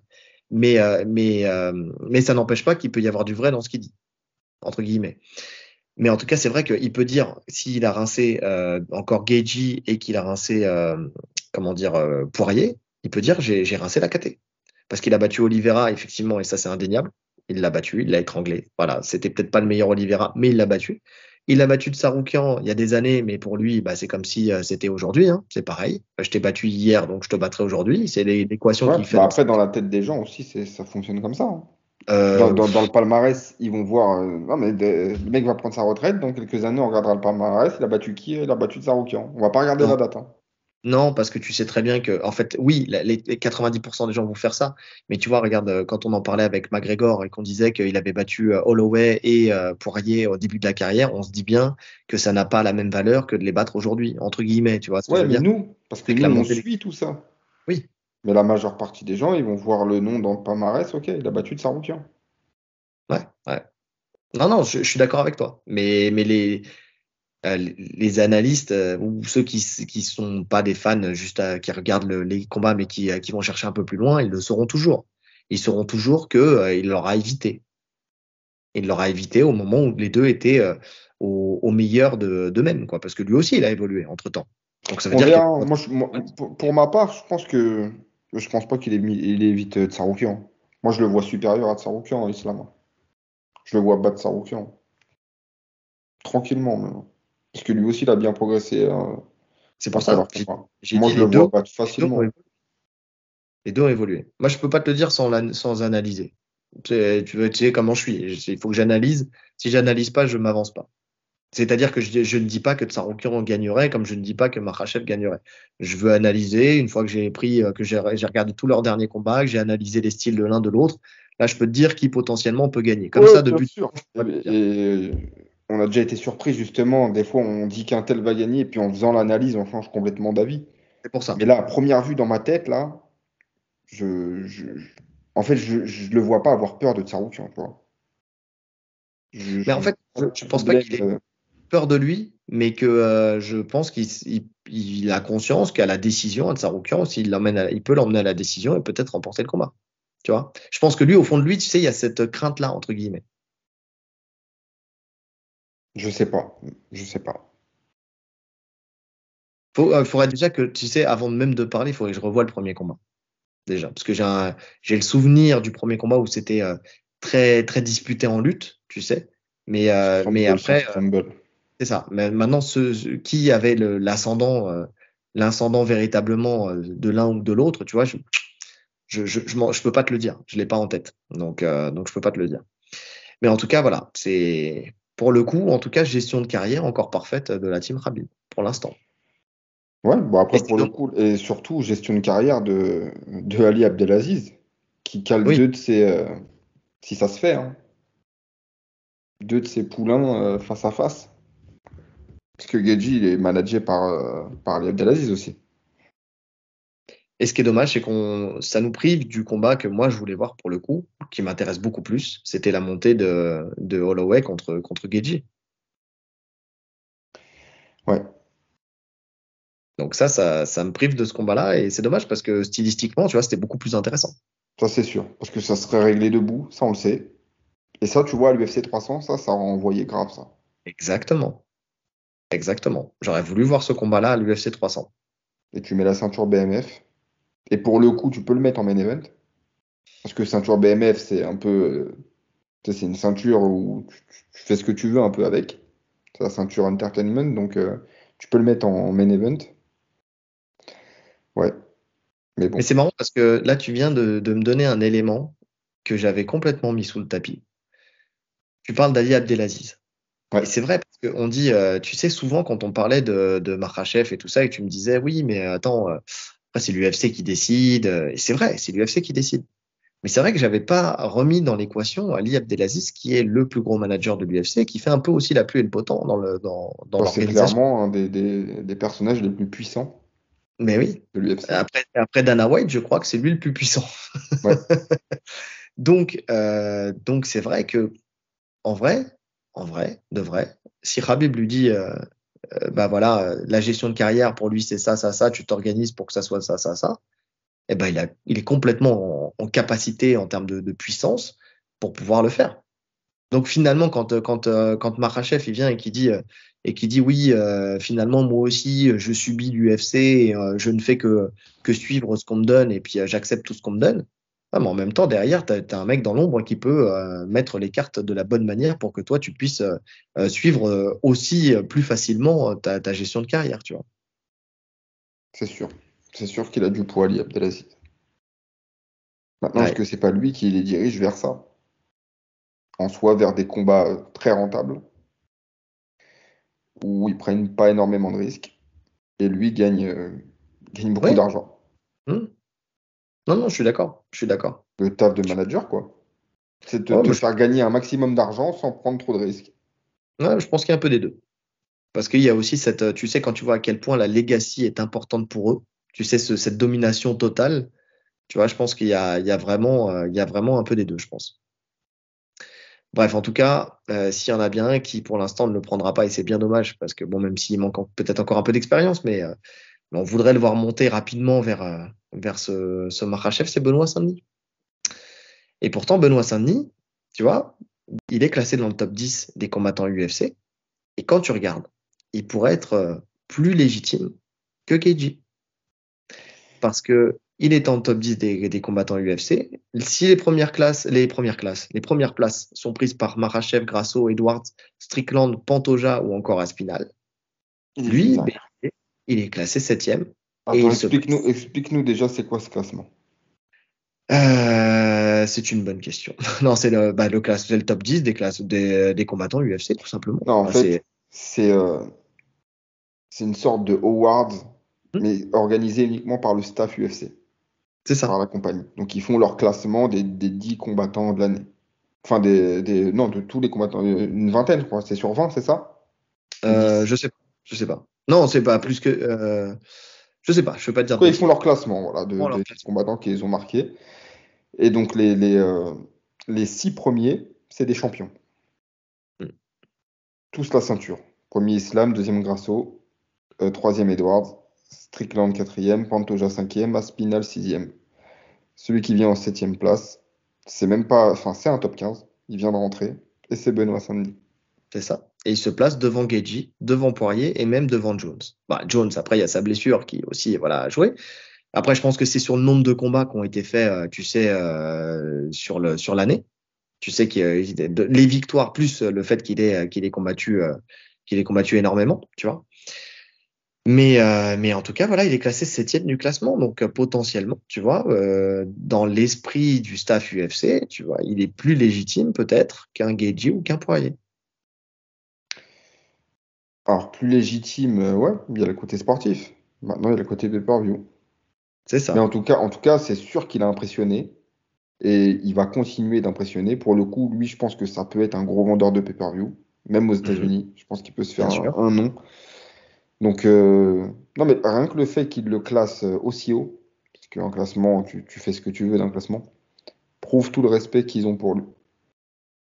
Ouais. Ouais, je suis d'accord.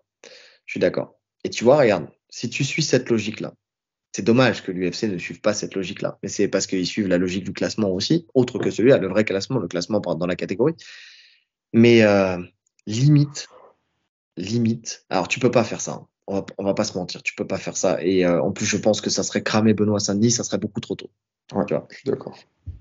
Mais limite, je préférais voir Benoît Saint-Denis contre Makhachev et voir Gaethje contre Holloway, Mm. tu vois. Oui, bah, bien sûr que je préférerais. Je pense que déjà tous les Français préféreraient, et même en termes de spectacle, je pense que tout le monde y gagnerait. Je crois que même pas que les Français, hein. Je pense qu'il y a même des Américains qui seraient plus hypés par ce combat-là que par Gaethje.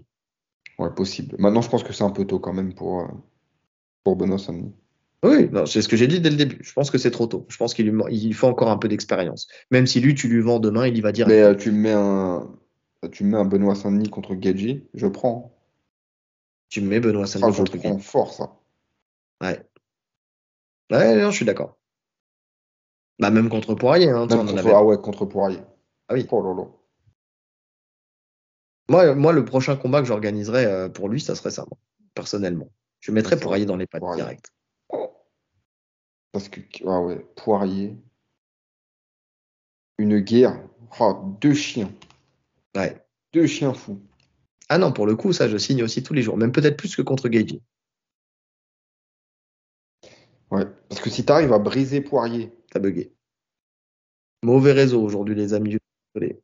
c'est Ah, bon? tu vas reprendre ta phrase. Je suis désolé, tu vas reprendre ta phrase, t'as bugué. Ouais, vas-y. Ouais, je disais, si tu arrives à briser Poirier, il n'y a personne qui l'a fait. Gedji, il l'éteint sur Ouais. un high kick, ok, mais il l'a pas brisé, tu vois.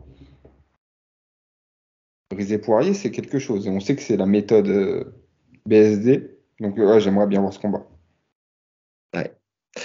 Ah ouais, non, c'est vrai, c'est vrai. Ah bah là, tu mets un BSD Poirier à l'UFC 300, là, oui, là, oui, oui, oui, tous les jours. Tous les jours. Là, pour moi, c'est peut-être le meilleur combat que tu puisses mettre à l'UFC 300, c'est ce combat-là.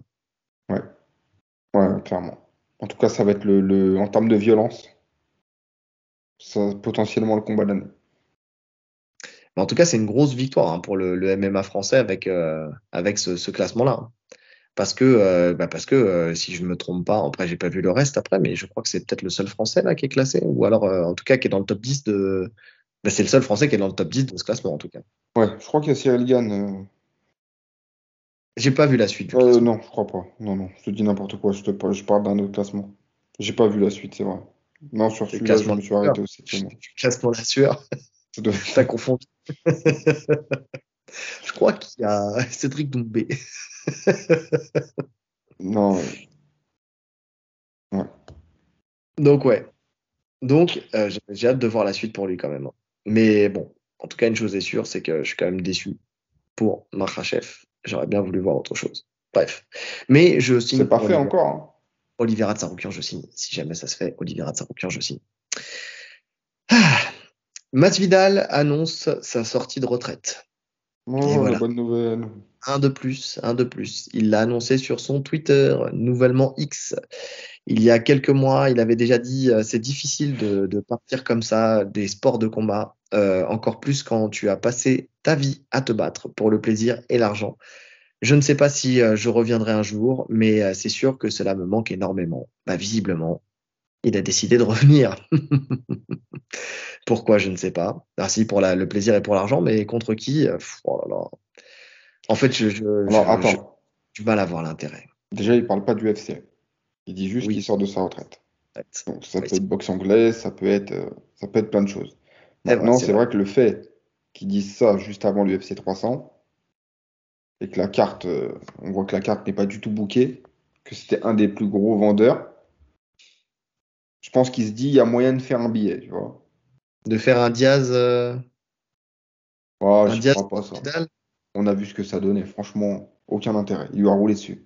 Et je pense que même aujourd'hui, il lui roulerait dessus. Ouais. Ah, mais alors contre qui?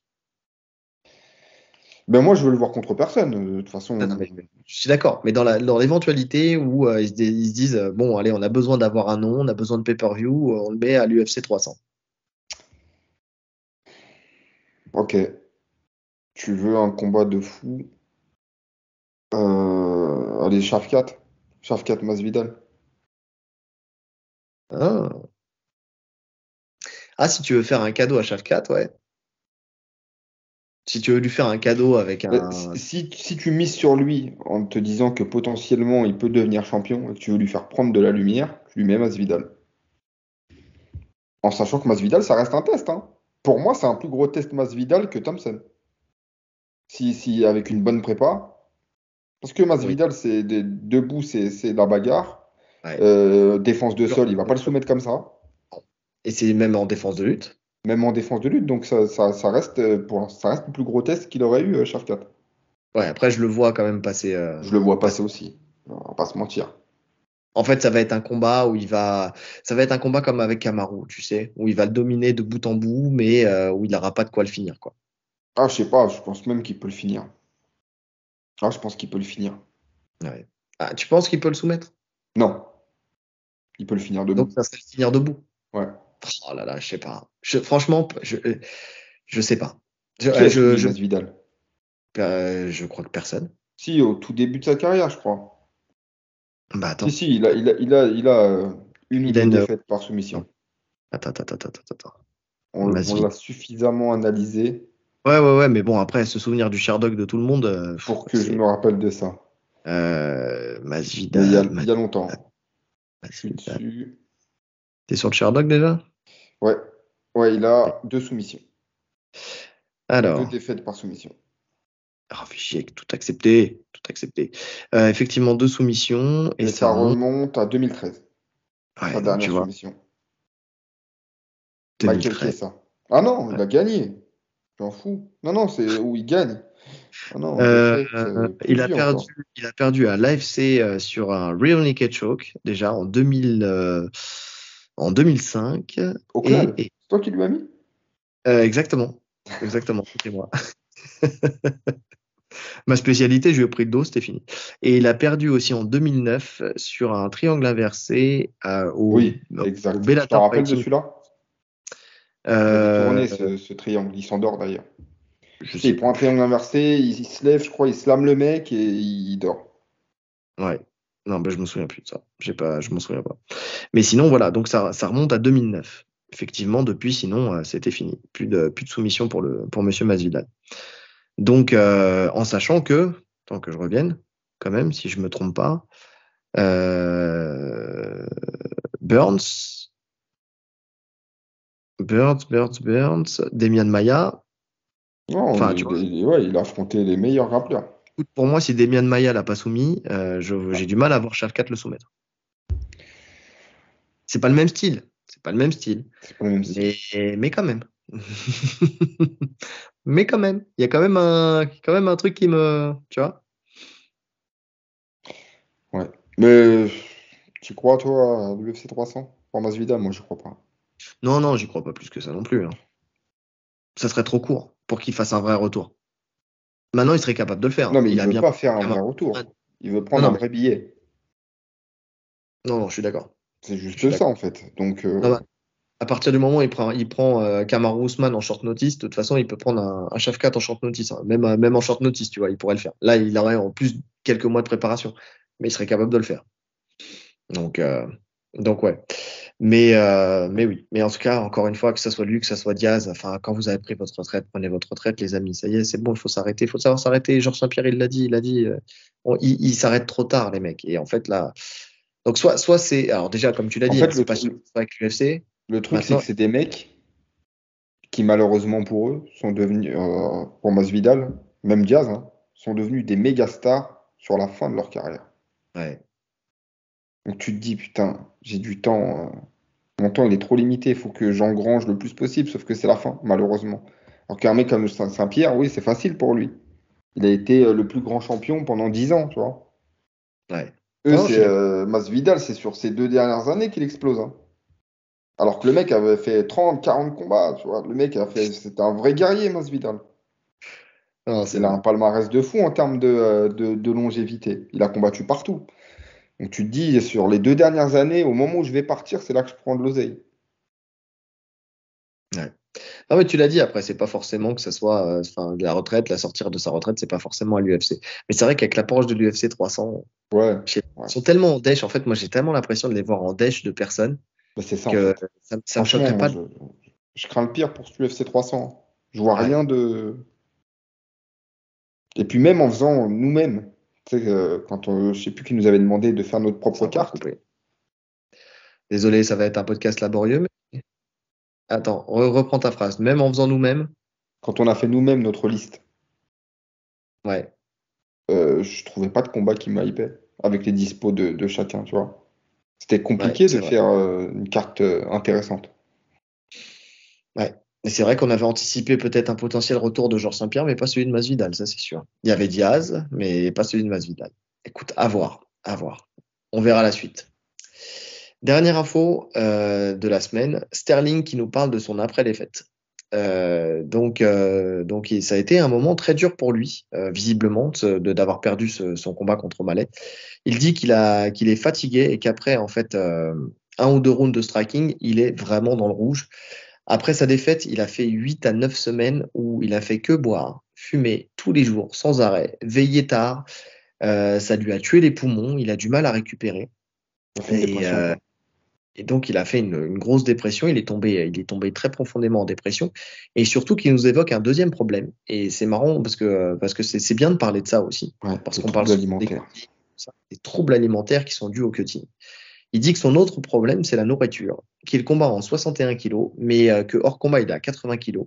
Il dit que son corps s'accroche à tout ce qu'il mange et qu'il mange sans faim. Il n'arrive pas à se contrôler. Il dit que ses jambes l'amènent sans contrôle jusqu'au réfrigérateur. Il dit que ses doigts composent le numéro du Uber Eats sans, sans qu'il puisse le contrôler non plus. Il dit que c'est comme une maladie. Donc, C'est une maladie. c'est une maladie. Eh oui, eh oui. Donc c'est vrai qu'on parle trop peu de ça. Tu sais, on parle souvent des cuttings et des problèmes des cuttings, des problèmes de santé. On parle des blessures qui peuvent être dues au cutting. On parle des problèmes de reins. On parle des problèmes de tous ces problèmes-là. Mais on parle trop peu en fait des troubles alimentaires que ça peut te causer en fait, tout simplement. Les problèmes T'as vu rien à voir, mais t'as vu la photo de Pimblet qui est sortie là? lui. Deux Mais semaines lui, après le combat? il en a fait un élément marketing, lui. Alors, il en fait un élément marketing parce qu'il veut en faire un élément marketing, mais c'est des troubles alimentaires. Mais c'est un trouble alimentaire. C'est un gros trouble alimentaire. Et un trouble alimentaire, c'est un problème psychologique. Oui, bien sûr, bien sûr. Même si j'aimerais bien, moi, pouvoir retrouver des abdos saillants comme ça, parce que quand tu vois le physique qu'il arbore quand il est Ah en. là, en plus, il avait un vrai physique. Bah, les deux, hein. C'est un truc. Les deux ont un super physique. Sterling, il a un physique monstrueux, Sterling, quand il est en prépa. Oui, c'est vrai. Mais en tout cas, voilà, le fait déjà allez, 19 kilos au-dessus de sa caté, mais c'est énorme, c'est énorme. Et ça montre, tu sais, quand on parlait, tu sais, des catégories supplémentaires et tout ça, en fait, les mecs, je sais pas si ça réglerait ces problèmes-là. Moi, je pense pas. Je pense que vraiment, ils ont ce truc où ils veulent être optimal dans la caté dans laquelle ils sont. Mais derrière, effectivement, ça pose des problèmes de boulimie. Et on l'a vu. Enfin, il y a beaucoup, beaucoup de combattants. Je sais pas, on peut citer aussi. Comment il s'appelle ben, bien sûr, on peut citer des gens dans lesquels je ne vais pas me souvenir du nom, mais qui est à la retraite aujourd'hui, qui était. Hendrix, Il y a Hendrix, oui, mais c'est Johnny pas le Hendrix, duel. c'était une catastrophe. Il Ouais, combattait à 77, il était quasiment à 100 kilos. Et il bouffait ouais. n'importe quoi. Tu sais, c'était vraiment l'Américain qui faisait des concours de hot dog, de ceux qui mangent le plus de burgers. Ah, c'est chaud, hein. Quand on Non, arrive moi, là, c'est chaud. je parlais de l'ancien champion dans la KT d'Ousmane, L'ancien Woodley? Woodley. Woodley aussi, hein. Woodley, il prenait beaucoup de poids aussi Ouais, entre. Woodley, c'était encore différent. Woodley, il s'entraînait pas. Oui, il était hors de forme. Mais tu vois, c'était vraiment le truc où pareil, quoi. Il se laissait complètement aller. Et c'est des mecs, effectivement, de faire le yo-yo comme ça et d'être dans la privation, en fait. Parce que c'est ça qu'il faut comprendre, c'est que la privation fait que derrière, tu ne rêves que de bouffe. Et quand tu peux remanger, et en plus l'UFC te conforte un peu là-dedans parce que tu as vu directement à la conférence d'après-match, tu as des pizzas, tu as des trucs. Enfin, après, c'est peut-être pas l'UFC qui les fournit, mais tu as quand même ce truc où aujourd'hui, on met beaucoup en lumière ce truc-là. Tu sais, on montre dès la conférence d'après-match où les mecs s'enquillent des pizzas, tu vois ce que je veux dire? Ouais, après, je pense que Et, c'est je pense que ça, c'est ta récompense, tu vois. Quand t'as cuté, tu veux ta pizza. non, mais tu veux ta pizza, certes, mais ça montre quand même le problème. Tu sais, je vais faire un parallèle qui n'a de valeur que pour celui qui veut comprendre ce parallèle, mais koh tu vois. koh on n'en parle pas, mais il y a énormément de De gros participants à problèmes qui ça, suivent l'émission. soit de boulimie, soit d'anorexie, parce que Ouais. tu les as privés de nourriture pendant des semaines, et derrière, en fait, justement, en fait, le cerveau, tellement il a souffert de ça, derrière, il veut compenser et surcompenser. Et en fait, là, koh c'est une émission, c'est quelques semaines. Là, c'est des mecs qui combattent 2, 3 fois dans l'année, tu vois. Donc, et pendant des années, où ils vont faire cutting sur cutting sur cutting Non, sur les gars, cutting. le cutting, c'est l'horreur. On l'a vu avec Nora. Le cutting, c'est l'horreur. Il y a le voir en vidéo et être avec la personne. Le cutting, c'est. Ah, je veux pas le faire. Hmm. Ouais. Non, mais tu as vraiment tout l'avant, tu sais, le fait de bouffer ton riz et tes brocolis, tu sais, sans, sans huile, sans sel, sans rien, tu sais. En fait, il faut comprendre que la plupart des gens, mais parce qu'aussi, tu sais, dans la diète, ils sont peut-être pas suivis à la perfection aussi d'un point de vue diététique. Tu sais, où tu peux continuer à manger avec un peu de saveur quand même, mais tout en faisant ton cutting, tu sais, intelligemment.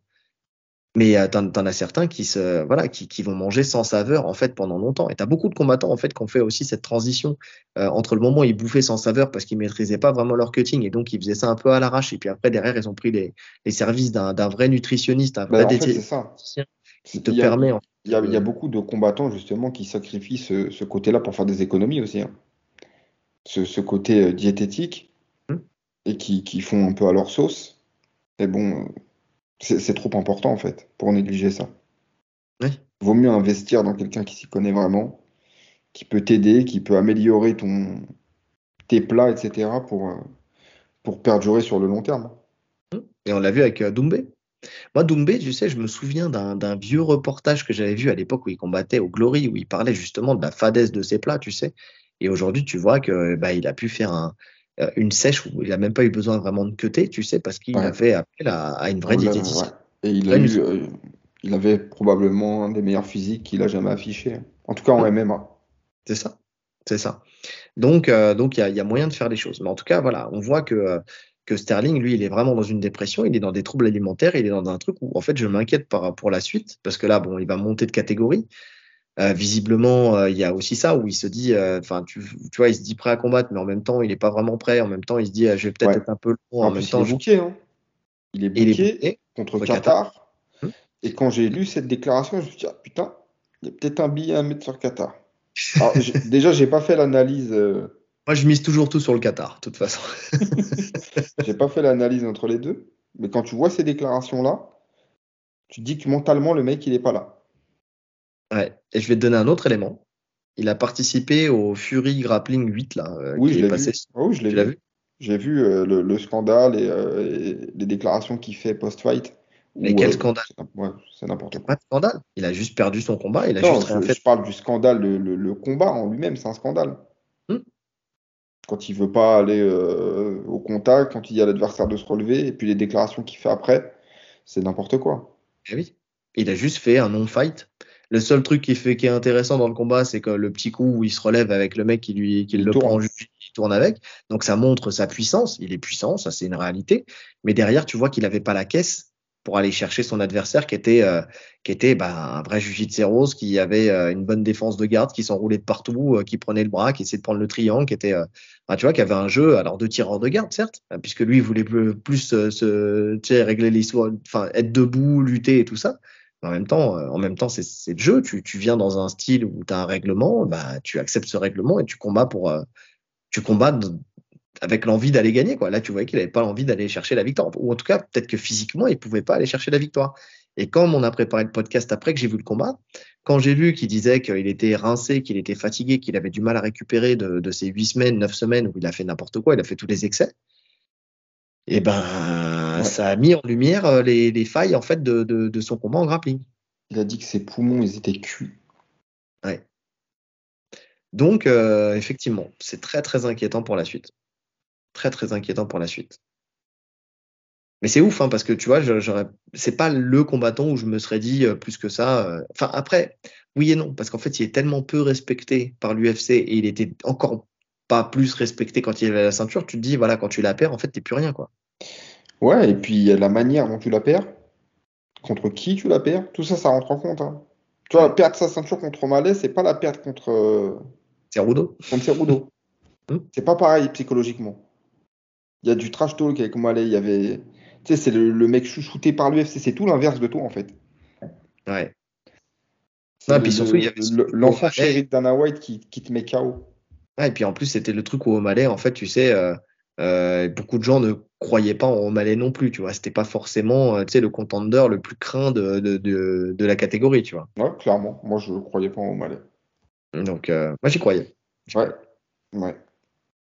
Donc, euh, donc ouais, ouais. En tout cas, voilà, c'est bien hein, d'avoir aussi ces sorties là, tu sais, de plus en plus sur l'aspect psychologique des combattants, tu sais, Mais le arcade, tu je vois. pense que c'est la routine, hein. En tout cas C'est la pour les route. champions. Pour les Oui, champions, je pense que perdre un combat, même perdre un combat, hein. même perdre un combat, t'as forcément, je pense, une petite phase de déprime. C'est même Fury qui parlait de son après-combat avec Ngannou. Il disait qu'il a fait qu'après tous ses combats, il a une phase de dépression. Je pense que ouais, comme tu es dans la lumière et après tu retournes dans l'ombre, tout ça, ça rentre en compte. Mais le fait de perdre ta ceinture, oui, je pense que automatiquement, tu passes par une phase de dépression. Après, plus ou moins bien géré. Lui, visiblement, ça a été compliqué. À voir comment il revient. J'espère. J'aime bien ce combattant, moi. J'aime bien dans la cage ce qu'il propose, donc j'espère qu'il reviendra au top. Ouais. Non, mais une chose est sûre, en tout cas, c'est bien. C'est bien que aussi il y ait des sorties médiatiques et surtout des articles qui sont faits sur cette partie-là. Tu vois, qu'on arrête d'idéaliser la vie parfaite d'un combattant de MMA pour tous ceux qui veulent se lancer, en fait, tout simplement. Tu sais, qui ne voient que potentiellement de l'argent à gagner, alors que c'est pas forcément une réalité. Tu sais, en tout cas dans ton début de carrière, que une poignée d'élus gagnent bien leur vie en fait dans le MMA et que c'est pas forcément le cas. Mais c'est surtout que derrière, il faut être prêt aussi à subir tout ça, quoi. Il faut être prêt à subir les troubles alimentaires, il faut être prêt à subir les déceptions, les dépressions, tu sais, les moments d'ascenseur émotionnel, tu vois, Ah oui. c'est bien en fait d'avoir ça parce que nous on le sait parce que voilà, on est dedans depuis très longtemps donc on l'a vécu et on l'a vu aussi au travers d'autres combattants, tu vois. Mais pour tous les petits jeunes qui commencent, qui se disent, je sais, qui débarquent, qui ouvrent la porte et qui disent, moi, je vais combattre à l'UFC, C'est une vie ok, que compliquée. tu es prêt à ça, tu C'est une vois. vie compliquée pour vous, pour vos proches, parce que les proches, ils en pâtissent, hein, des états de dépression, etc. Donc, non, c'est compliqué. Et ne serait-ce que dans le cutting, hein, tu sais, le côté irascible que tu as quand tu es dans le cutting, tu sais, c'est tes proches les premiers qui le subissent, hein. Mm. Donc, quand tu es là, que tu n'as pas mangé, que tu as faim, que tu es en colère, que ouais, enfin, tu peux être horrible, tu sais, d'un point de vue moral, Ouais, c'est tu sais, sûr. quand tu es en cutting. Donc oui, il faut penser à ça, il faut réfléchir à ça. C'est pour ça que moi, quand on me dit pour tes enfants, oui, tu veux les faire combattre, tu veux les préparer, tu veux tu sais, en faire des champions alors qu'ils ont 5 et 2 ans, tu vois. Non, non, tranquille. De toute façon, je ne pense pas, moi, que je conseillerais à un de mes enfants de devenir un combattant pro de MMA. Tu vois. Je pense pas que je les Ouais. aiguillerais vers cette voie-là. Et bien au contraire. Tu vois, viens, entraîne-toi, fais de la compétition, fais ce que tu veux et tout ça, mais vas-y, aie ta vie. Tranquille. Va pas te mettre dans ce bourbier, tu vois, où tu vas risquer ta santé pour peau de balle. Après, je sais pas comment ça va évoluer plus tard. Mais je préférais que le jiu-jitsu brésilien évolue en France avec plus de billets à prendre, comme ça a été le cas avec la Pro League ou avec d'autres choses qui vont pousser. Là, dans ce cas-là, je leur dirais, OK, bon, vas-y, peut-être un peu plus. Mais que d'aller dans le MMA où tu vas risquer ta santé pour que dalle, où tu vas faire des cuttings de malade, où tu vas développer des troubles, où tu risques des problèmes au cerveau, tu vois, tu risques des problèmes de santé de ouf pour finalement quoi? Un peu de célébrité et encore, tu vois, parce que tu peux être aussi célèbre qu'on peut te cracher dessus, tu vois. Donc, c'est compliqué, hein. C'est compliqué. Si vous voulez ça Ouais. pour vos enfants, C'est une bonne écoutez, question, ça. soyez prêts, hein. Soyez prêts parce que moi, je suis pas prêt, hein, personnellement. C'est une bonne question. Pourquoi toi, tu voulais faire de tes enfants des champions? Non, moi, ils font ce qu'ils veulent. Mais ouais, je me suis pas posé la question. Il m'a déjà demandé s'il pouvait faire des compétitions, etc. Ouais. Bon, des compétitions, je lui ai dit oui, tu vois, mais bon, après, tu sais pas où ça t'emmène, des compétitions. Oui, c'est vrai, tu sais pas où ça t'emmène. C'est vrai que tu sais pas où ça t'amène. Mais bon, après, si ça se profile comme ça se profilera comme ça, hein, tu vois. Ouais, Mais mais oui, c'est vrai que je n'insiste pas sur ça. ouais, Ils font ce qu'ils veulent. exactement. De toute façon, moi, s'ils veulent faire champion de ping-pong, ils feront champion de ping-pong, hein, y a pas de C'est très bien problème. le ping-pong. Les Bah ouais, pongistes. des pongistes. Non, et puis derrière, en plus, tu peux te battre avec une raquette, hein, ça fait mal aussi, hein. Ah, ça fait très Moi, mal. au quartier, j'ai vu un mec balancer une raquette en travers du front d'un mec, je te jure, ça fait plus de dégâts qu'un crochet, hein. Donc, donc bon. Non, non, mais c'est pour ça. Alors, mais en tout cas, voilà, si vous voulez, vous, le devenir ou mettre vos enfants dedans parce que vous n'avez pas pu le faire vous, faites gaffe, soyez prêts à tout ça. Soyez prêts à tout ça. C'était l'instant moral pour commencer cette année sous de bons auspices. Bon, en tout cas, je pense qu'on a fait le tour. Ouais. Ouais, bon Eh, podcast, hein. Bon début bon d'année. podcast. Exactement. Bon débat. Tu sais, on fait ça comme si, tu sais, ça faisait 6 mois qu'on n'avait pas fait de podcast. On en a fait un la semaine dernière, mais bon, c'est pas grave. Euh, Non, non, mais en tout cas, c'est vrai qu'on démarre bien. On démarre bien avec pas mal de bons sujets et puis pas mal de nouveaux sujets. Et ça, c'était déjà pas mal. C'était une bonne chose. Il y avait très peu de suivi de dossier. En tout cas, merci encore, merci à tous. On ne le dira jamais assez. On va débarrer cette nouvelle année avec vous. On a fait 64 podcasts l'année dernière, la saison dernière. Donc, on a fait, je crois, notre plus grosse saison. Ben, c'est sûr même, puisqu'on a fait, je crois, 135 podcasts, je crois, si je me trompe On pas. a fait quasiment la moitié sur Ouais, cette année. une année, alors qu'on a commencé il y a 4 ans. Donc voilà, ça montre qu'on a mis un coup d'accélérateur et c'est grâce à vous parce que c'est grâce à votre motivation aussi. Euh, Par contre, j'ai eu les statistiques de cette fin d'année et abonnez-vous, bande de bâtards. Là, j'ai vu qu'on était à 898. On n'est même pas passé les 900. On n'a Je pas me, je passé me une... suis dit, on va arriver à 900 avant le 1er janvier, même pas. Non, non, non. Même on a fait même plus fort parce qu'on était à 99 et Ouais, il je y en sais, a on a un perdu un. qui a sauté. Mais c'est pas ça, c'est surtout j'ai vu dans les statistiques qu'il y a il y a un peu moins de la moitié des gens qui nous écoutent qui ne sont pas abonnés. Donc voilà, abonnez-vous, faites un geste. C'est juste un clic. Hein, voilà, c'est juste en bas. On clique sur le bouton s'abonner.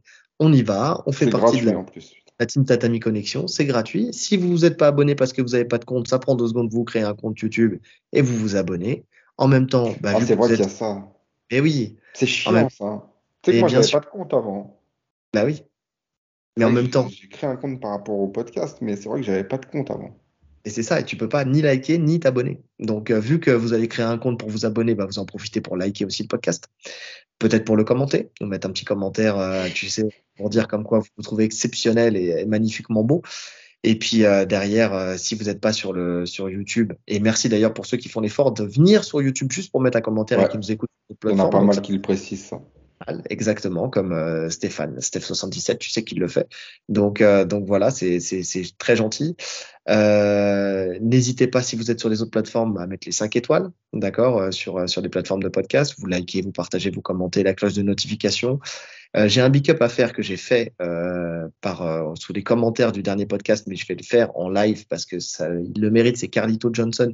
Merci à lui qui nous Oh fait oui, toutes les semaines, enfin sur tous les podcasts, justement le titrage du podcast avec les liens qui vous renvoient là où vous voulez aller. Donc ça, c'est et un les travail bons de petits titres qui collent exact. parfaitement.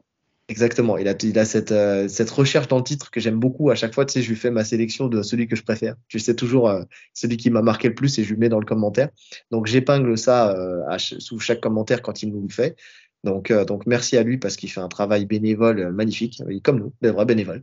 Donc voilà. D'ailleurs, je dis bénévole, mais je vais vous dire aussi qu'il y a le lien Tipeee qui est en description. Donc, si si un jour on peut se payer un compte Flow Grappling, ça sera grâce à vous. Sinon, je pensais aussi peut-être faire un peu de pub, tu sais, grâce à on verra, on en discutera pour essayer de faire de la communication. Donc voilà. Merci à tous. Je pense qu'il ne nous reste plus qu'à vous souhaiter une bonne journée Une bonne soirée. en fonction de l'heure à laquelle vous nous écoutez. Allez, salut! Salut!